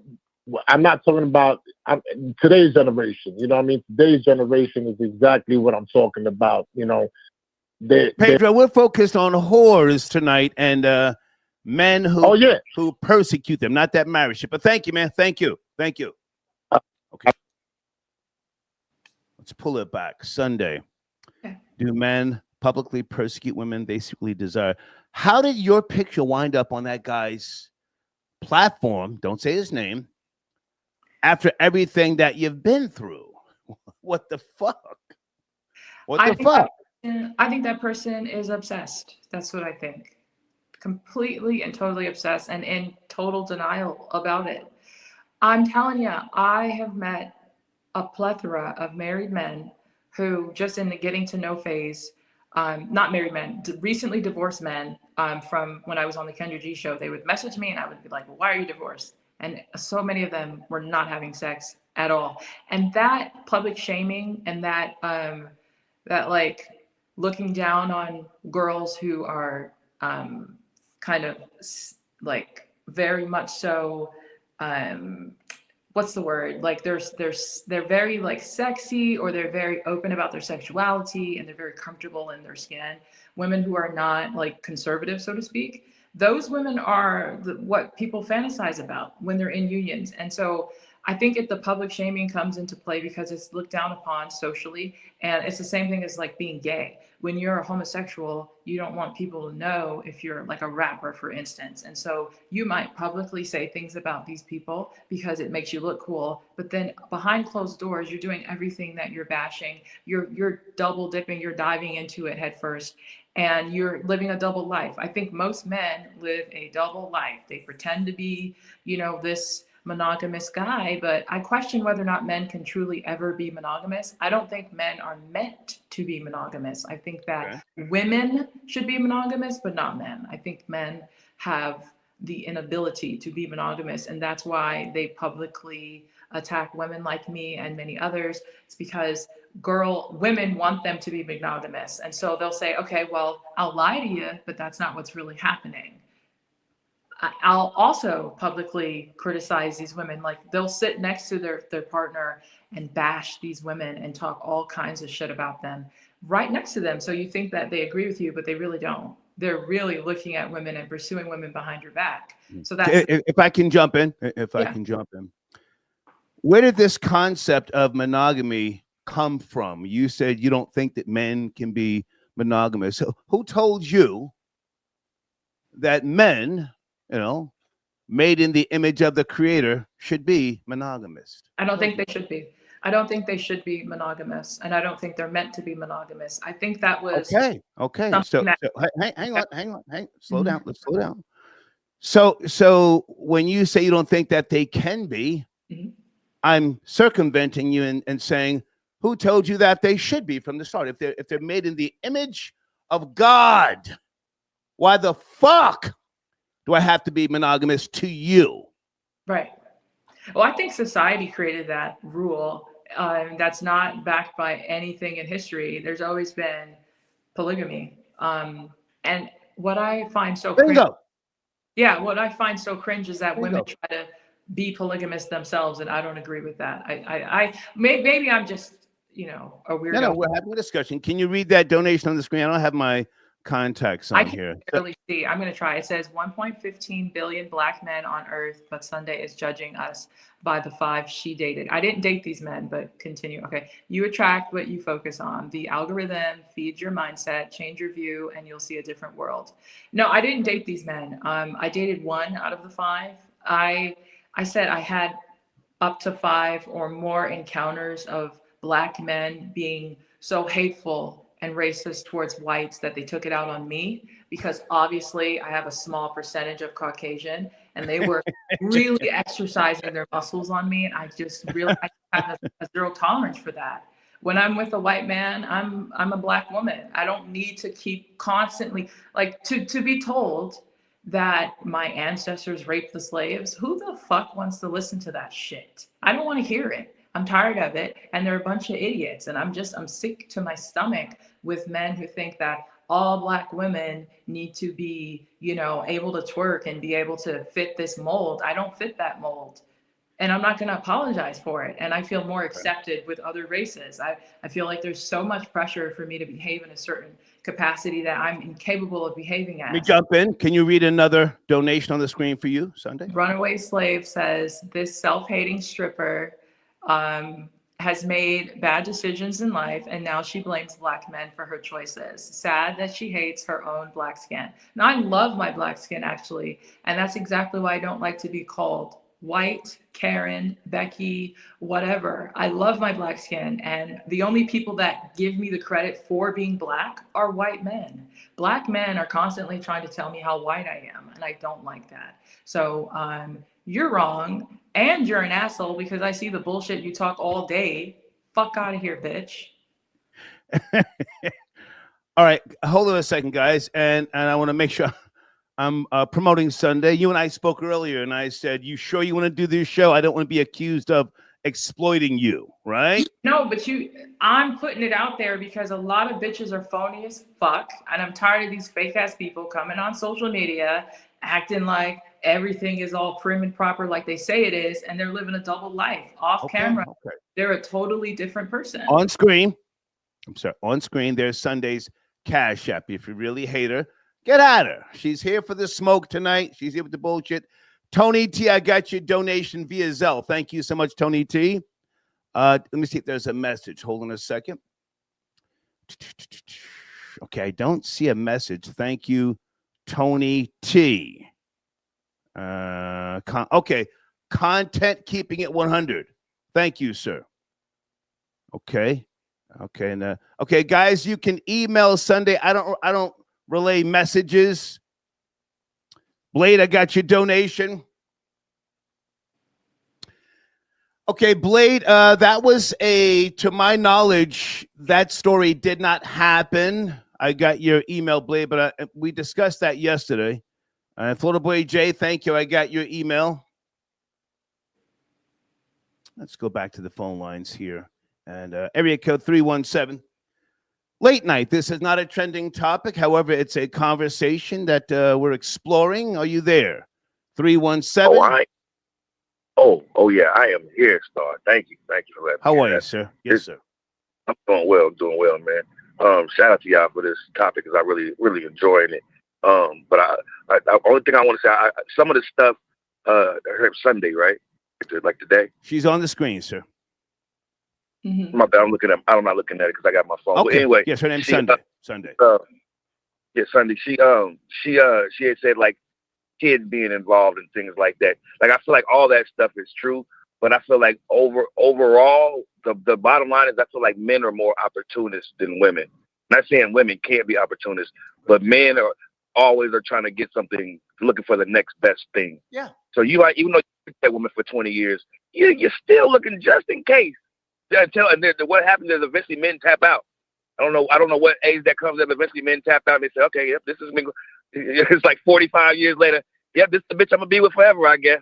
But the whole time we're looking for excuse my language, but we're looking for something to open up because we're opportunists. That's what I really think is like this, just in our genes.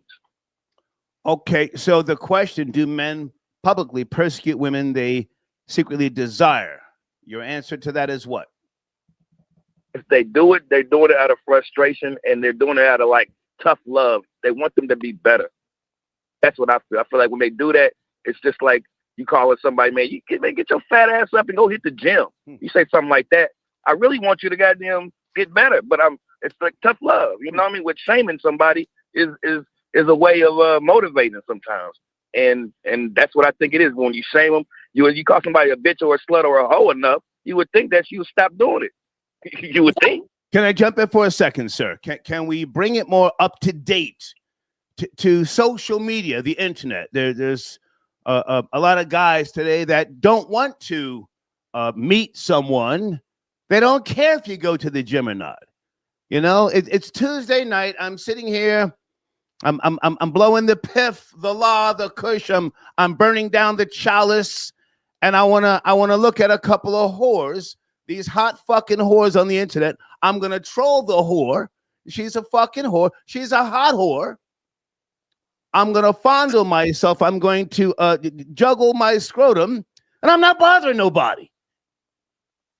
She's a whore on display, and I'm not bothering nobody. What do you think about that scenario?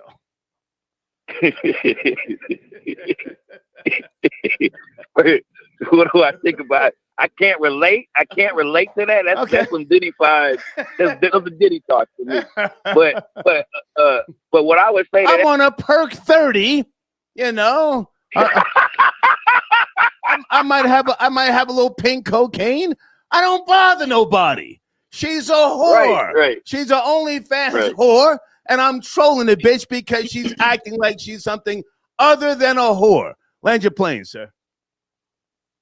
You said it right there. Nobody likes a girl. How do me and you? How does everybody in this room know what you do as a you fuck 5 of these guys in this room, but we talk about another babe, and here you go. I don't like that hoe. She a hoe, and we looking at you like, girl, how you gonna call her? You done fucked all 5 of us. Happens all the time, Star. I appreciate it. Yes, sir. Thank you. Salute. Thank you. Salute. You know, Come on, Sunday. there people, the average person, and understandably doesn't understand the difference between a slut and a hoe. Y'all are confusing the two. A slut and a hoe are 2 different things. The last caller was talking about a slut sleeping with 5 different men. That's a slut, meaning she's not expecting anything in return. She's just randomly kind of caving into all of her desires. She thinks somebody's hot or somebody's pursuing her. She's sleeping with him. That's a slut.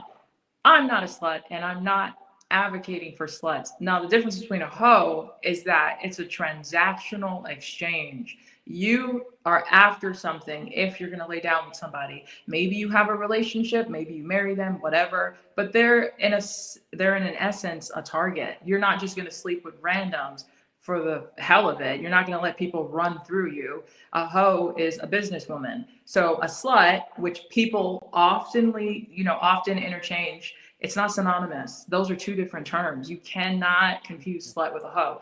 I've actually broken that down on many occasions over the decades. Okay, so hold on a second now. So let's go back to the title. I want to make sure that we stay on topic. And guys, we're also open to talking about a few things.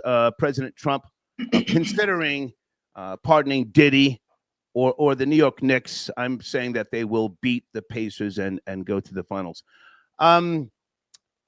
With regards to, one or maybe more people who troll you, because from time to time, you and I, when we talk behind the scenes, you bring this up, and I say, I don't really want to go down that path because it's not that serious. In defense of that guy, and don't say his name, do you think that maybe he's not obsessed with you? Maybe you're on display. You're on display. I'm sitting here in my $400,000 home. I ain't bothering nobody. Yes, I'm trolling. Yes, I'm trolling. You're there to be trolled. It's not that serious. What do you think about that? No. Can I keep it real? Please. Okay. Can you let me speak for 1 minute and not cut me off? I haven't been cutting you off, but you got to stay on topic. You're talking about marriage and others. I will stay on topic. So I got into an altercation with that person where I felt like we were after the same guy, and that made me upset. And so I swear to God, I called this person the F word, and I was like, wait a minute. What are we doing here? It's like there was this sexual attraction he had towards me and this male, and that made me very upset. And hang on, because you see that no, that's hearsay. I'm not going to do that. You can't speak for him. Let's talk about you. I asked you a question, a specific question. I'm not cutting you off. But stay on topic and don't put hearsay on the table. Do you think maybe he's not obsessed with you, but you're there to be trolled? No, I think he wants to fuck. I think he is very much so egomaniac that doesn't like rejection. He saw a pretty girl and I rejected him, and he is wanting to kind of like play this cat and mouse game. I think he's sexually attracted to me 100%. 100%. Yeah, because why else would you spend your time doing that when you have all of these other obligations, like an entire family to tend to, but you're taking my pictures off my social medias, you're doxing me, you're trying to do deep dive research, you're stalking and harassing me for a period of greater than 8 months now. I mean, it's a full-time job at this point. I don't think you would do that for somebody that you're not actually attracted to. Am I attracted to him? Absolutely not. There is zero attraction there, zero. I was just saying that there was some weird moment where, I felt like there was a man that I was physically interested in, and then there was this like clash, and I was like, whoa. I tend to not get along with bisexuals because of that reason, because You're going down the path of hearsay again, and I will stop you. I'm sorry. I most certainly will, because what you're not going to do is bring me into a legal situation. That's hearsay. Stop trying to speak for him. You don't know if he is or isn't. I don't want to keep saying that. Area code 412. Are you there? Good evening. We're having a conversation about do men publicly persecute women basically desire. 412. What up with you, Store? Yes, sir. How are you? Good evening. I'm doing well. I came to call to get at this broad that be on here every weekend talking this flash shit, but if she's so fine, my question is to her, why ain't she never got a date on the weekend? Why are you always on the show coming at other black females with this nonsense? What black females did I come at? Hold on, let me put my speaker on so I can hear. What you say? What black females did I come at? Sunday. Every weekend you coming at somebody that's a black woman. The question. And then yo. One at a time, Say guys. that again? One at a time. Sir, you have the floors. Go ahead.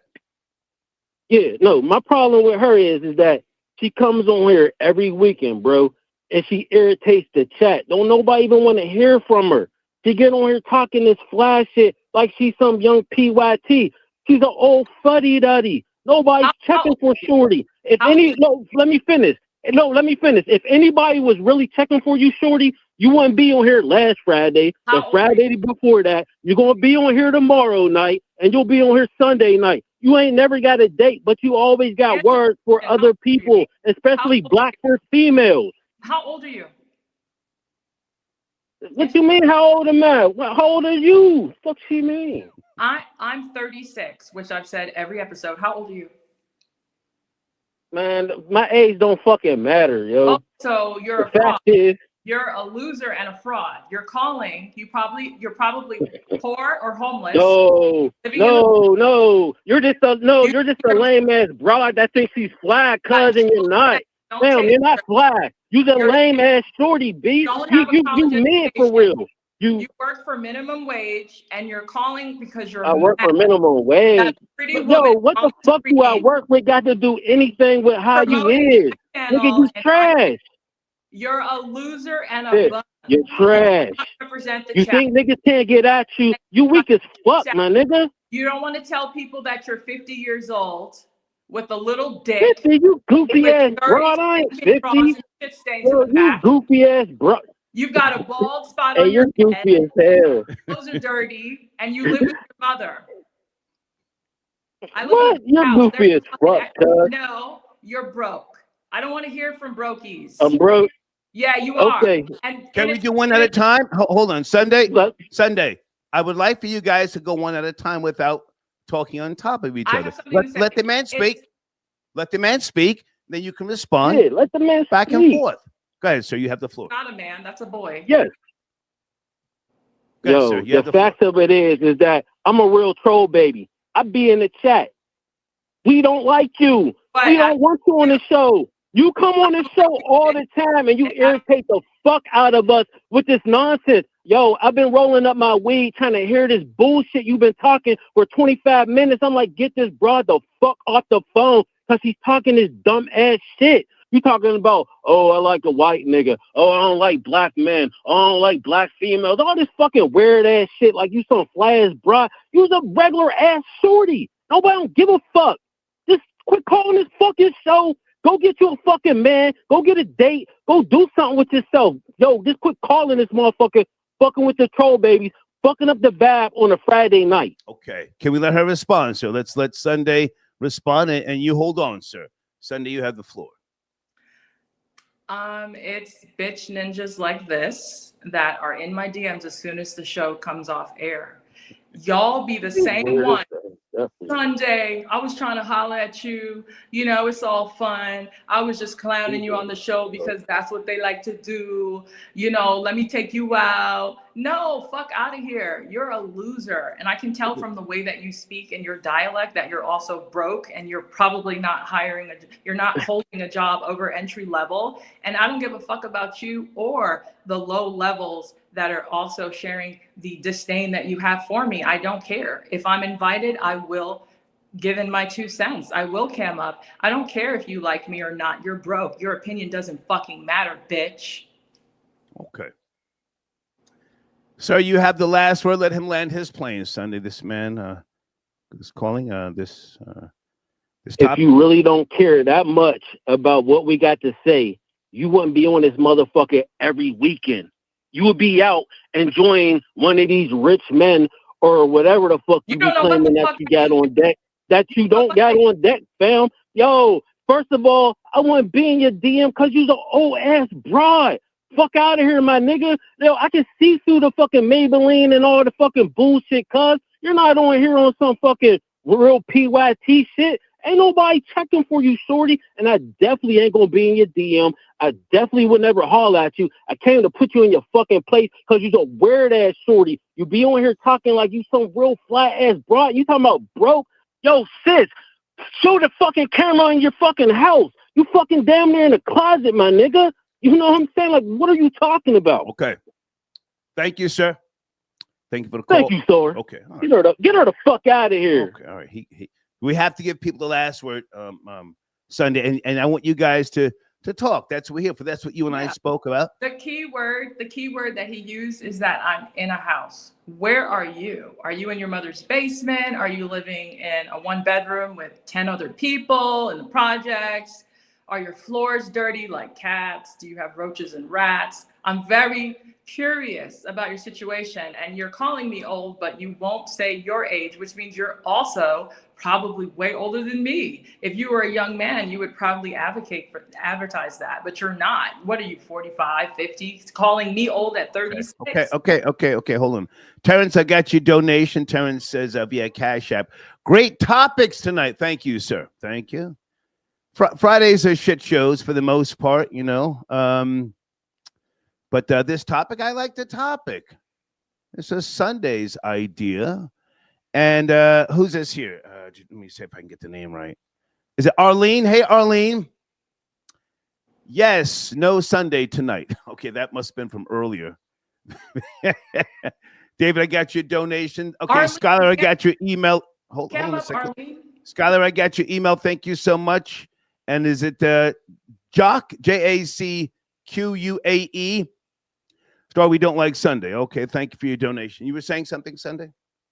Well, you know, all these women that have something to say, cam up. Let's see your beautiful face. Let's see what you're working with. Cam up. You're welcome to cam up. There is nothing exclusive to me on the show. So all of you bad bitches that want to sit here and talk shit about me and my appearance, which I take great pride in, cam up. Especially that last caller. You're the typical clown that is in my fucking DMs. I have to block you. There's so many of you assholes in my DMs.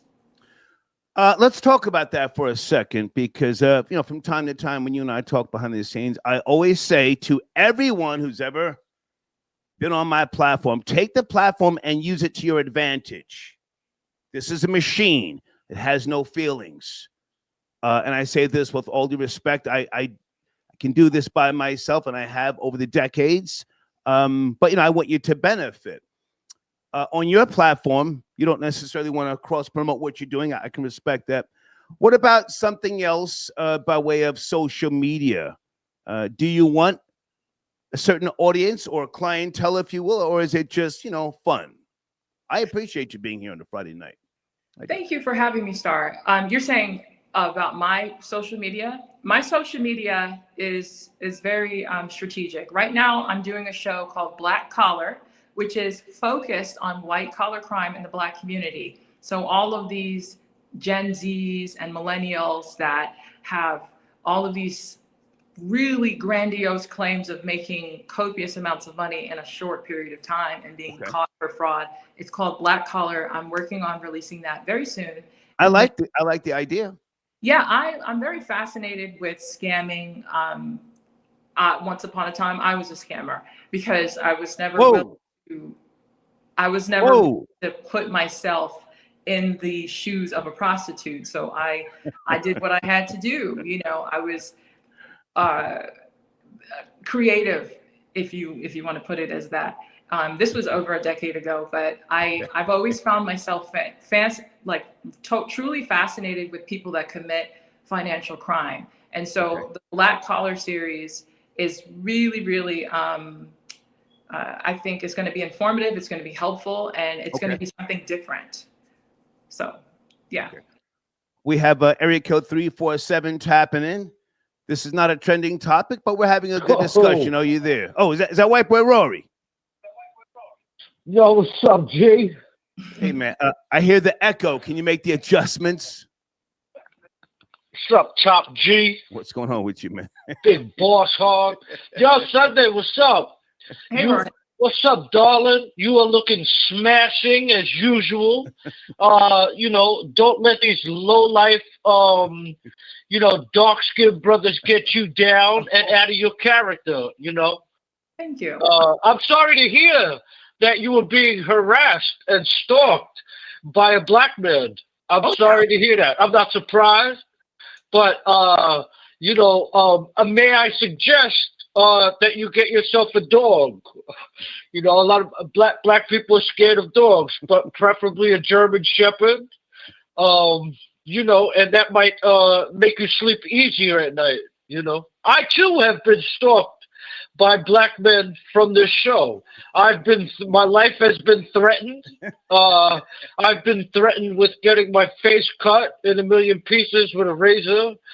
So, you know, just keep your chin up, man. And, you know, don't be scared of none of these goddamn movies. Most of them are just talk anyway, you know. Well, hang on a second. Let me respond first, Roy. Are you being stalked or are you being trolled? There is a difference. Am I what? Are you being stalked or are you being trolled?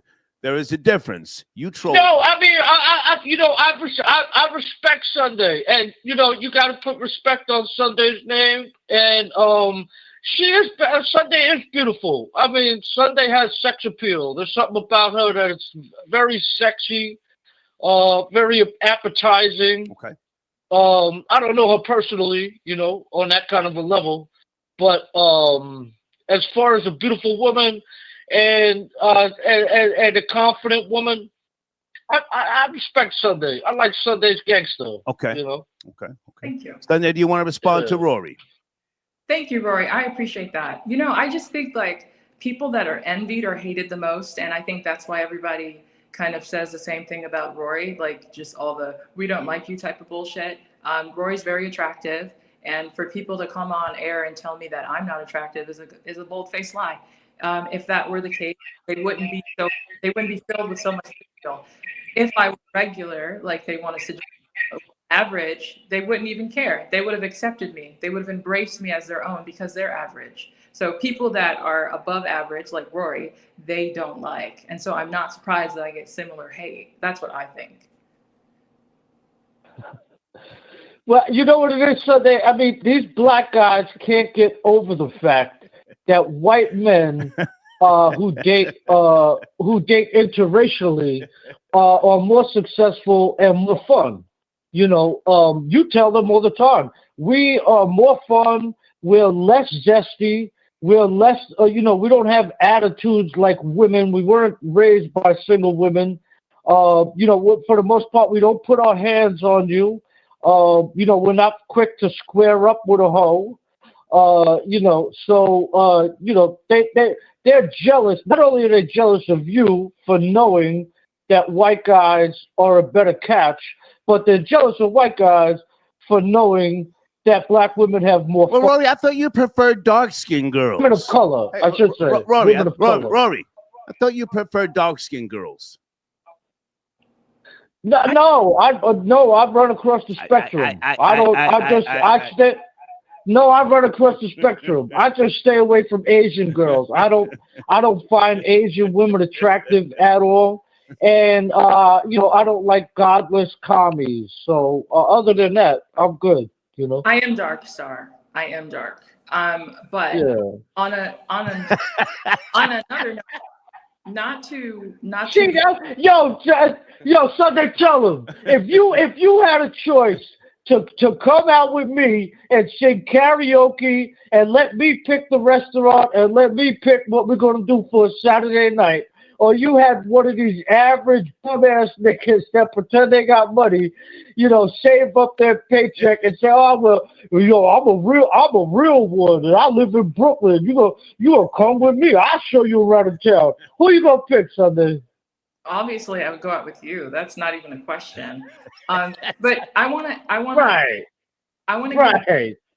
give a little pushback to Rory. So first of all, I don't think white men are better than black men. They're not. The reason why I like white men better, right? Because they can beat you up and put you in a body bag too. The reason why I like white men better, aside from the other reason I mentioned earlier about feeling more accepted, is because they're better in bed. White men are better in bed.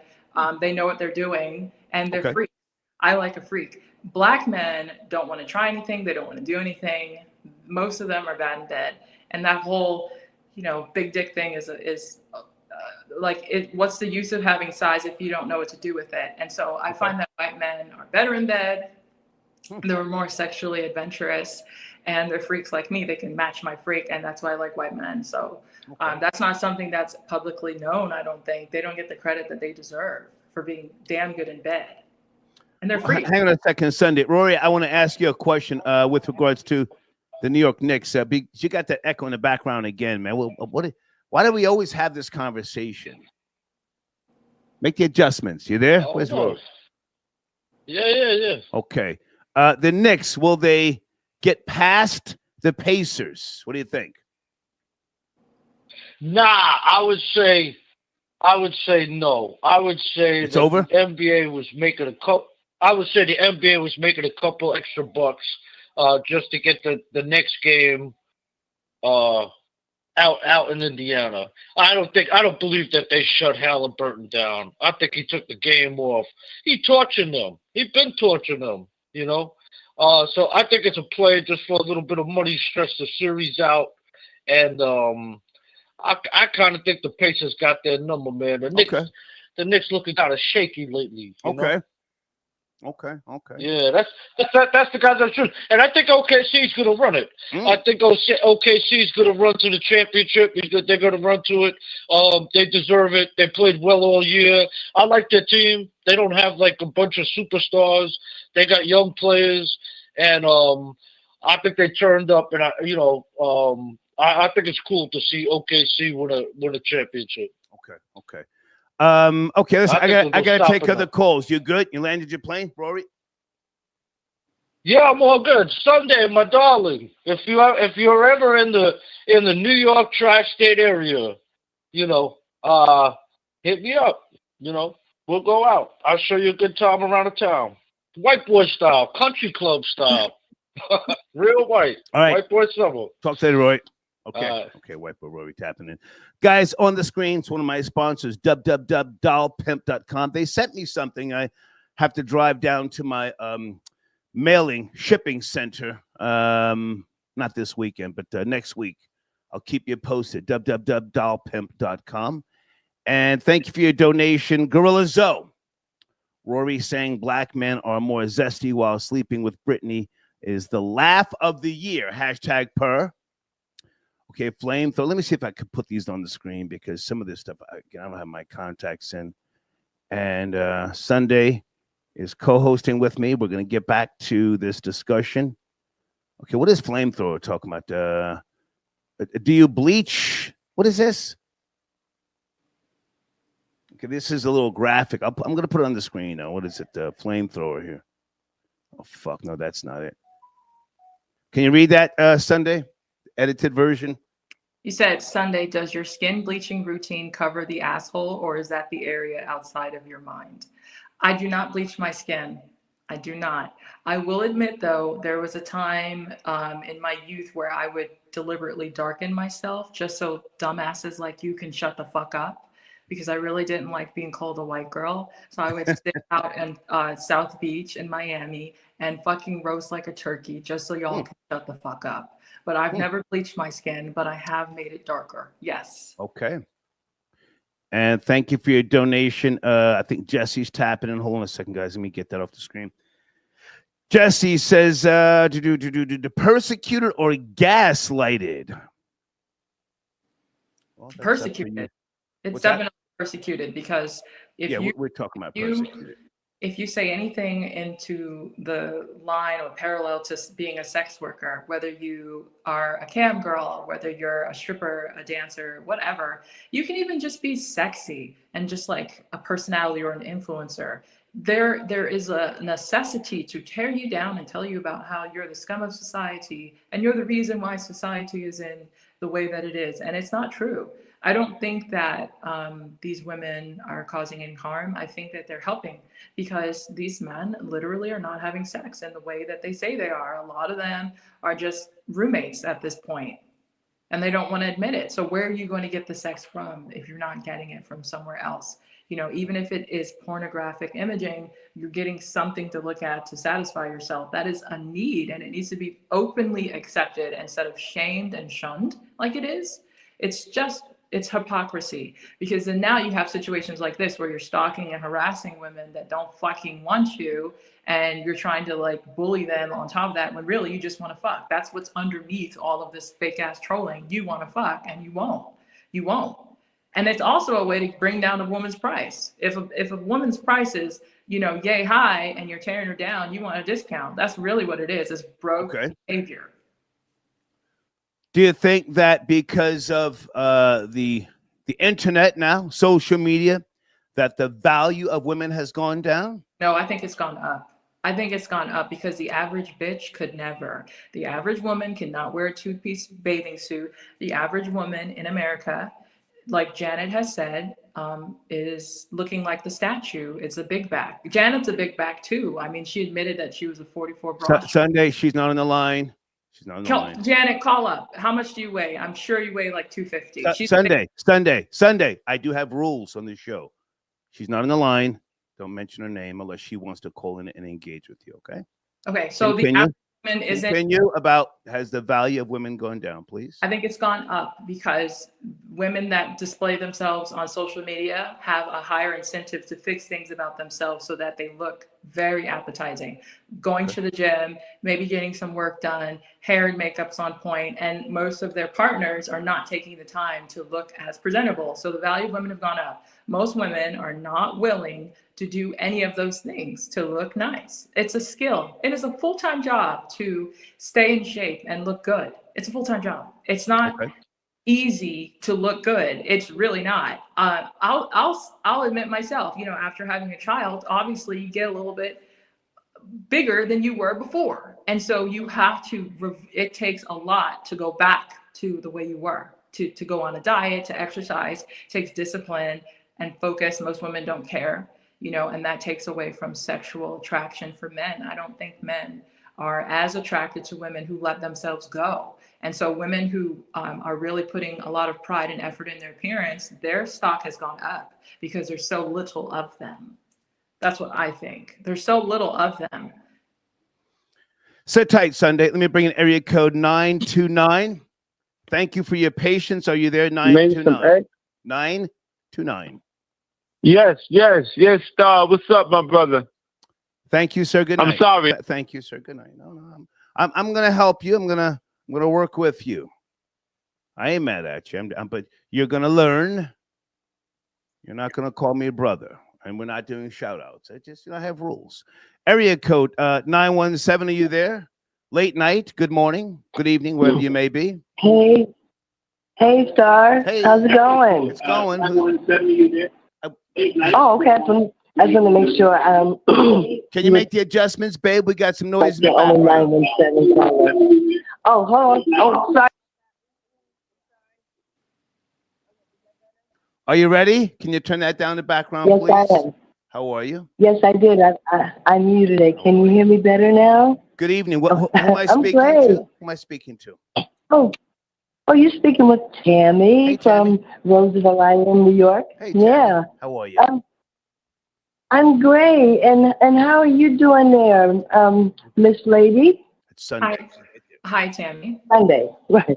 Mm-hmm. Hey, Sonny, how's it going? You probably won't remember me, but we had a nice conversation a few months back.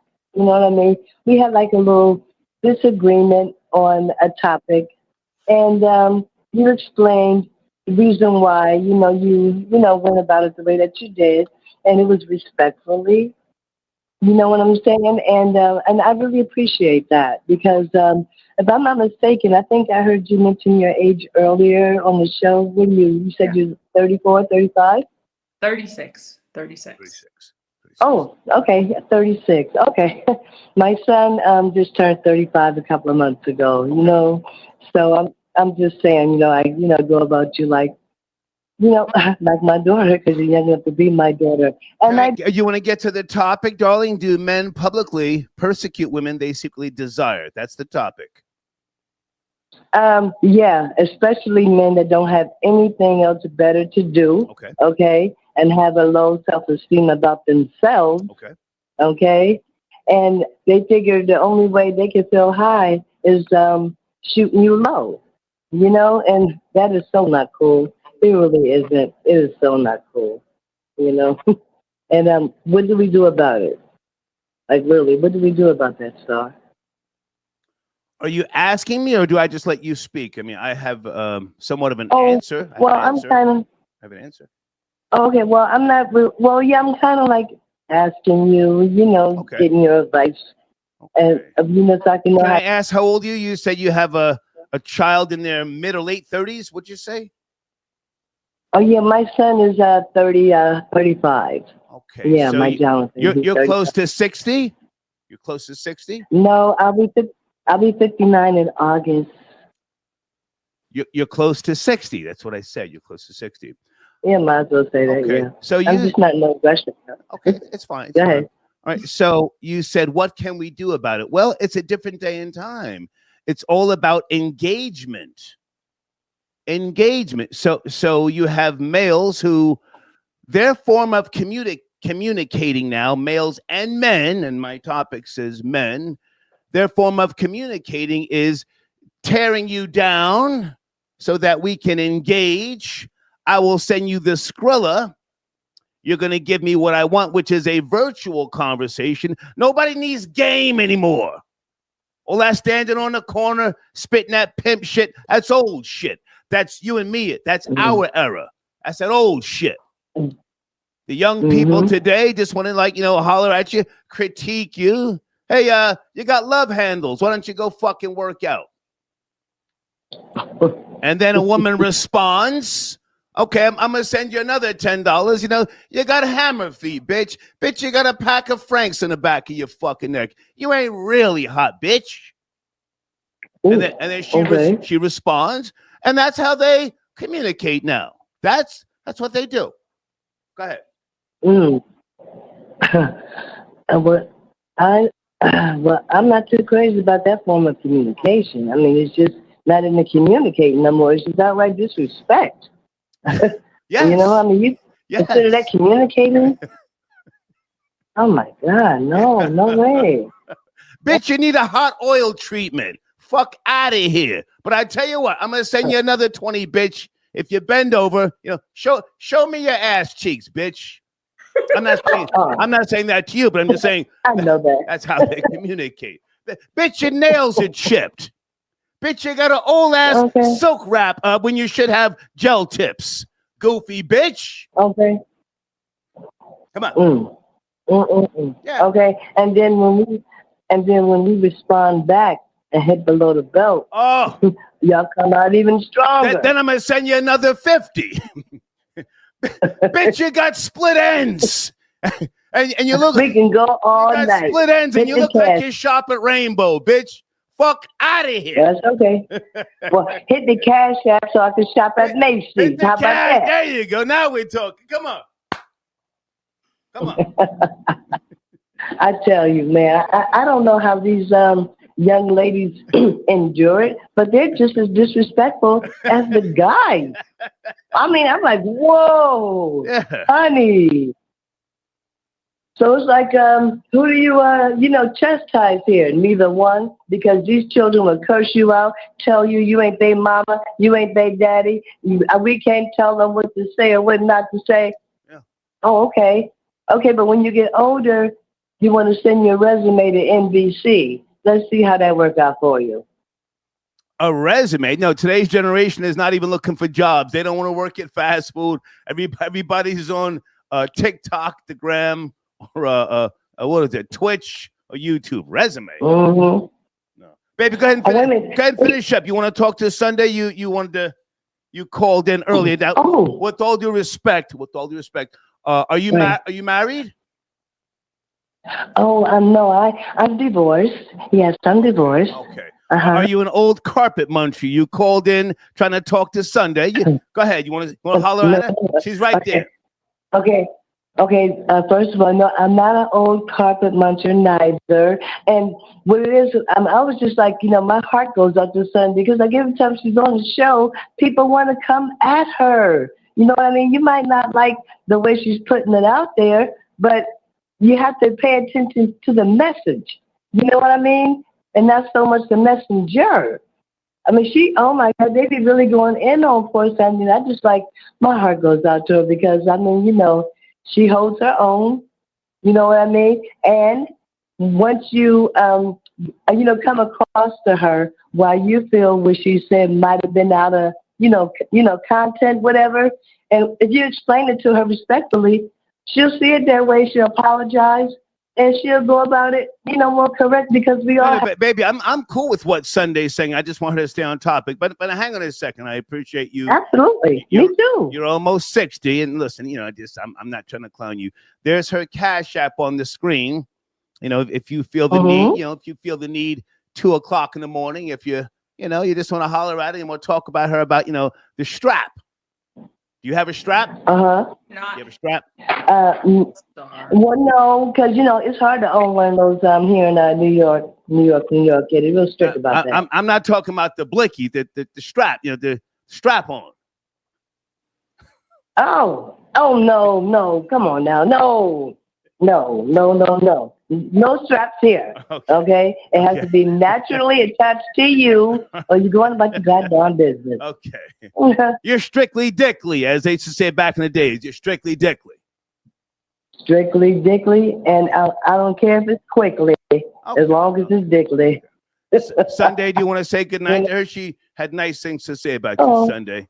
Yeah, I really appreciate you saying that, but I don't look at it in the way that you were saying. I'm not a victim here. When people say terrible things about me, I want to say about 60% of it I can use constructively and improve. There you go. And so I really do that. So when people say things about my physicality or something that I think I can use, I use it. I may not tell them that, but I do work on myself behind the scenes. And also, I don't really care if they don't like me. I'm the realest bitch on here. So I feel like I walk the talk. Whatever I say, I can back up. I'm not living a fake life like most of these callers. I'm who I say I am. Beautiful house. I drive a car. I live in the suburbs. I have a career. So when people say stuff about me, it kind of just doesn't stick. But if it is something I can change, I may not like how mean they are. I do use it to improve myself. I don't want to mention any names. Somebody said something really horrible last year, and I've been working on myself because of that. And I want to thank them, actually. Baby, I thank you for your call. You have a wonderful weekend. Thank you so much. You too. Okay, I got one more question for Sunday. Go ahead. I'm sorry, one more compliment. Sunday, you are absolutely correct with everything that you just said, because when you called into the show, the first thing you said before we started talking was, I am going to show this lady some respect because she is of a certain age. You know what I mean? So I know whoever raised you did a good job. And you stay safe out here in these streets, okay? Thank you, sweetheart. And you too, Star. Thank you, darling. Thank you so much. Okay, all right. Shania, I got your donation. Shanice says maybe persecution feeds a man's lower nature. I can see that, Shani. Yeah. It's primal. What's that? It's primal. I'm reading her donation. Yeah, no, I'm agreeing. It's primal, lower nature, primal. Yeah. That's fine. She's sent in the scroll. I read it. Yeah. Can you read that on the screen? Sunday, I don't have my contacts on. It says, peace and blessings. Life is for the living. Independence of thought and function is freedom. All are equal at the round table. Bring your best. Not sure what they're saying, but Thank you again, Shani. Tyrone got your donation. Troll baby kamikaze crashed out on Sunday. Okay. And hey, Valerie. Which Valerie is that?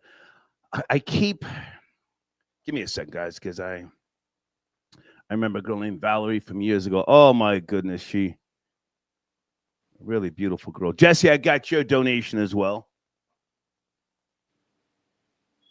Jesse says, if your parent isn't leading, you ain't shit.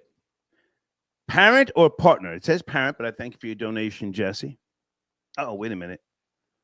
I thought I saw somebody. I thought I saw someone in the queue. I don't know what happened. Area code 480. Good evening or good morning, wherever you may be. Are you there? 480. Yes, no, maybe. Yeah. Yeah. What's up, Star? Yeah, I got you on my troll list. Are you going to join the conversation or are you just on goofy time? All right. Well, thank you, man. I don't mind your call. Just get to the topic. Good God Almighty. Sheesh. Also, who sent a donation here? Thank you, guys. I appreciate your support. I try to get these on the screen. I can't get everyone on the screen, but I do try. Okay. Is it Shanice? Hey, Shanice. Oh, good to hear from you. Wow, I haven't seen you since, sheesh, 2007. Okay, she just sent me an email with a very nice picture. Yeah, you're from Pennsylvania. I remember you. Thank you so much. And someone sends a donation here. Hold on a second, Sunday. Mind over muscle. Can you read that, Sunday? I don't have my contacts in, please. it says, Sunday, you are beautiful. Just curious. What are some ways Black men are better than white men? I am curious on your opinion. What are some ways Black men are better than white men? Ooh. Okay. Uh-oh. Better? Stumped her. It would take me a while to figure it. I What? don't know. I don't know what you want me to tell you. I Tell don't. the truth. I'm not the right person to ask that question because then y'all are gonna keep dragging me, call me a racist. I'm not a racist. Black men, I don't really have I don't know. I don't know what to say. I don't think either are better than the other. I'm not saying white men or Black men are better than the other. I said white men are better in bed. That's what I said. I can't say that either is better than the other. So, But the caller has a very good question. Pardon me. The person put up a very good question. And I don't for know some what reason to say. What do they want me to say? I can't think of anything. They're not better than Well, white. just say I can't think of anything. No, I'm sorry, I can't. I mean, I'm just not the right person to ask that question to. Okay. So there's no departments where you find anything, but we have a Black man to be worthy of your acknowledgement. You know what my next question is going to be, right? No, what is it? Tell us about your dad. Was your dad a good man? This is another thing. My father raised me. My mother was not around. Tell us about your dad. Respond to the question, which was a good question. Tell us. My father worked in real estate. He owned he owned houses in 4 different states, and he owned probably over a dozen houses in his lifetime. He was born in 1940, so he raised me to be very traditional. My father had 10 children, 3 different women. He raised me by himself, and he was upper middle class. He was upper middle class for sure because he owned so many houses, like no mortgage. He never had a job. He just went straight into real estate. He was from South America. My mom had 5 daughters with him. She dipped out because she was so young. I mean, she was 18 years old. He was 50. So she left, and my father raised me by himself. So. Okay. So he was a dedicated father. Yeah, he was wealthy. Well, I shouldn't say wealthy. He was upper middle class, and he owned real estate. He had tenants. He was a landlord, and we did all of the I things. think what the person was trying to ask is, tell us some of the good attributes. What he achieved in life is one thing, but what did he do to, by way of raising you that stands out in your mind? Nothing. He just taught me that money is very important and that you need to have an education. Education was number one. He didn't care about singing, music, entertainment. None of that shit mattered. It was a non-factor to him. It was all about getting an education. So a lot of the people in our family have graduate degrees. They're doctors, lawyers, nurses. He's very, very big. He was, because he died a couple of years ago. He was very big on education. That was the most important thing.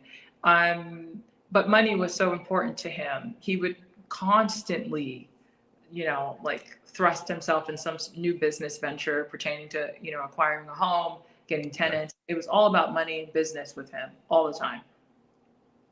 Okay. Guys on the screen, www.hudsontubs.com, one of my sponsors.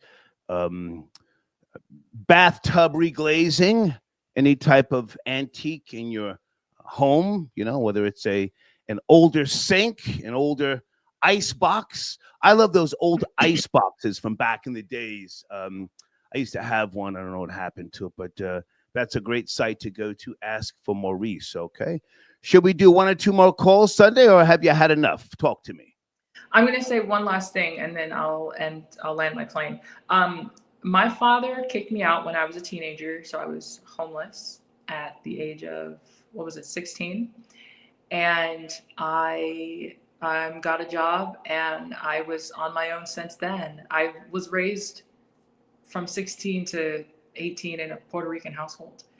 I moved in with my classmate who was Puerto Rican. That's why I have that connection to Puerto Ricans and Dominicans and all that. But a lot of people, they just assume that I'm just like they have the wrong idea about me, but I've always been independent. I've always been a hustler. I've always worked. And he threw me out because I took a flight without his permission to see Russell Simmons. He was doing a baby fat fashion show, and my friend was on the runway, and so he was behind the dressing room, and I knew that he would be there, and I was networking. So anyway, And how old were you? I was a teenager. At that time, when I met Russell, I was 17 years old, and he was behind baby fat, and he came behind the stage, and I was chatting him up and all that. It was cool. So, but you took a plane from what state to what other state? I was in Miami, Florida, from the ages of 12 onward. And then me and my friend, she was a model. I wasn't a model. I would go with her on all of her bookings. But you took a plane from Miami to where? Wisconsin. I went to Wisconsin, and then I would have thrown you out too. He threw me out. He did, but I didn't care because I met Russell Simmons. I still don't apologize for that. You met a PCP smoker. Yeah. I know Russell. Good man. Hang on. You defied your father to jump on a plane to go hang out with a PCP smoker. I didn't say I hung out with him. He came behind the scenes where the girl. Well, whatever. Meet him, slap him 5 on the black hand. Say, I'd have thrown you out too. But now, one more question before I bring in another caller. And listen, I'm a low budget sociologist. Don't take offense to what I'm asking, but I'm an older man. Did you ever forgive your father for that? I don't really think about my father. I wasn't That actually. wasn't a question. Okay, Wasn't a question. let me answer the question. I was very happy that he kicked me out. Very happy. I felt free, so I left. But you didn't forgive him. I was never mad in the first place. I was happy. I thanked him for kicking me You're out. avoiding the question, Sunday. It's just No, there was nothing to forgive. I was very happy to be thrown out.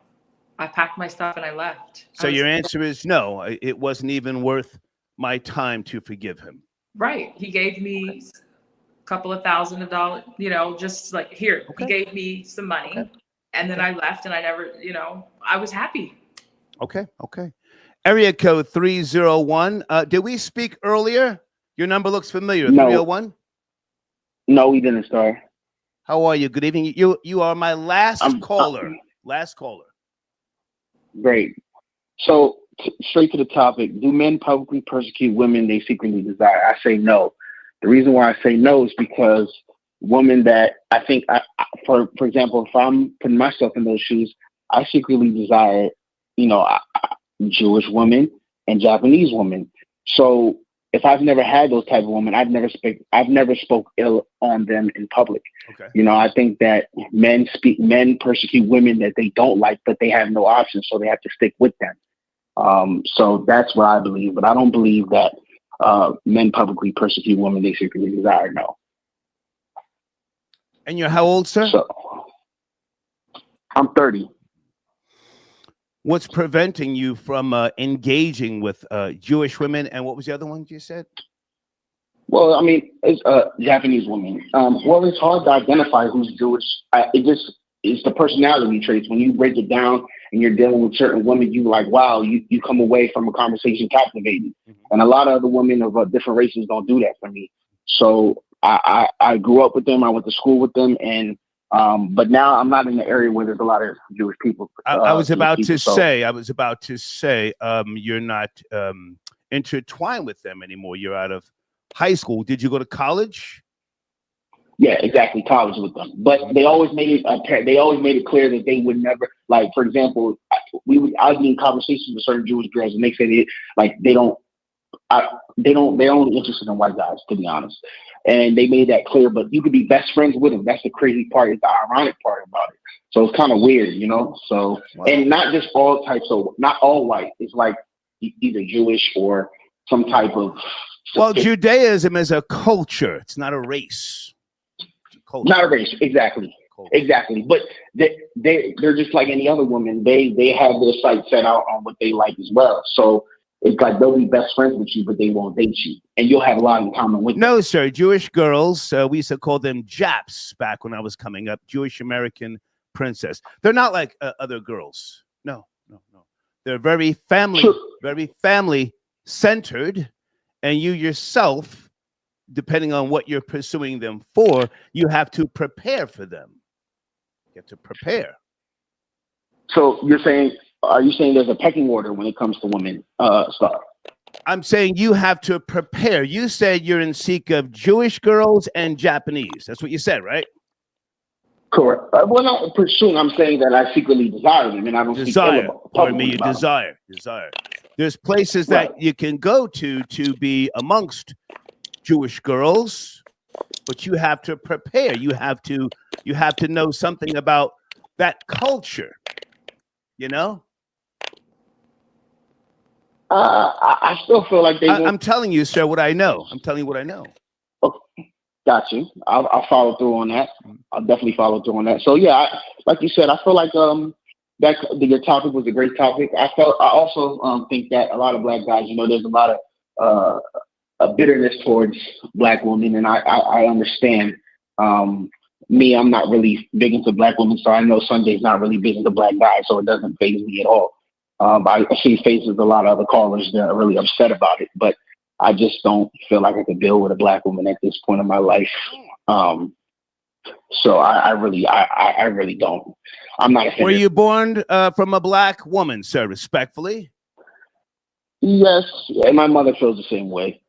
She feels the same way about a lot of young black women of today. They're really ratchet, so it's just. I got news for you, sir. Jewish mothers feel the same way about Jewish girls dating their Jewish sons. They're very critical. It's not just black women who critique black girls when it comes to their sons. How so? Well, you're talking about people who are their culture is their center. And what Jewish people do is everything, well, not everything, but they thrive for generational wealth. It's not about what you obtain and what you spend now.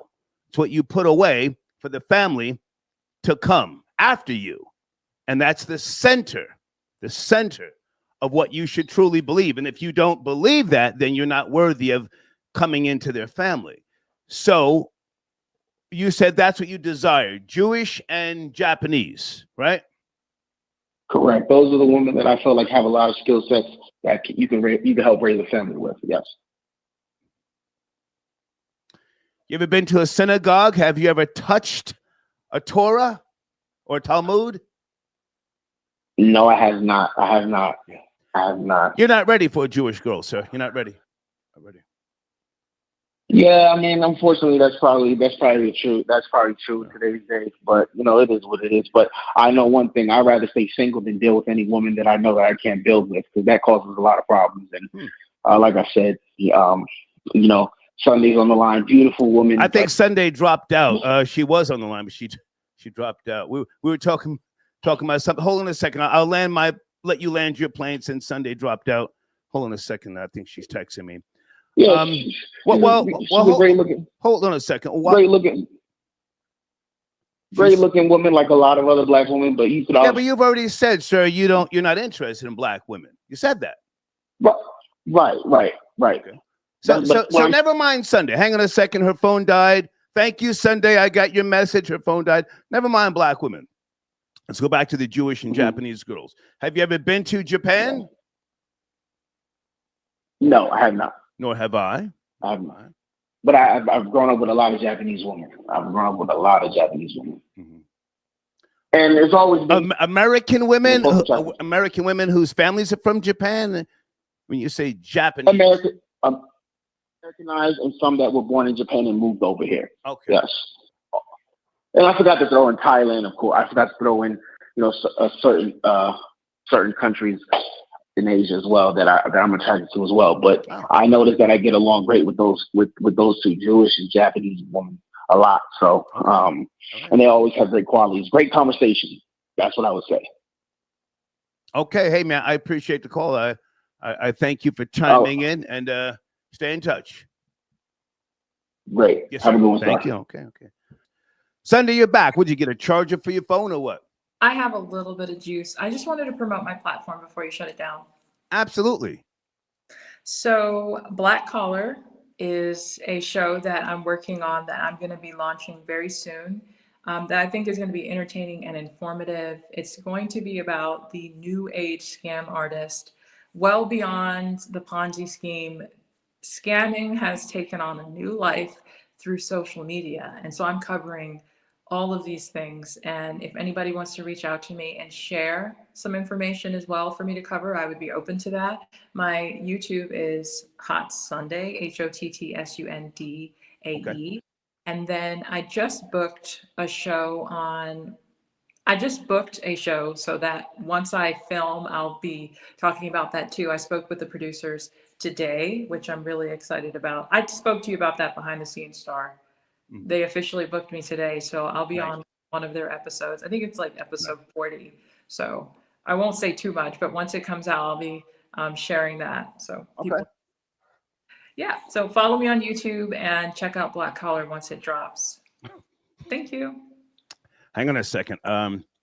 Hard the Bussy Captain sends it a donation. Remy Ma with her wig off looks better than Sunday. Well, Remy's good looking. I never said she wasn't good looking. I said that her plastic surgery has made her look better. And I don't care if people think that I'm not attractive. All the cash apps and all the money that I get and comments and emails and DMs say otherwise. If I wasn't attractive, I don't think there'd be so many stalker men pursuing me.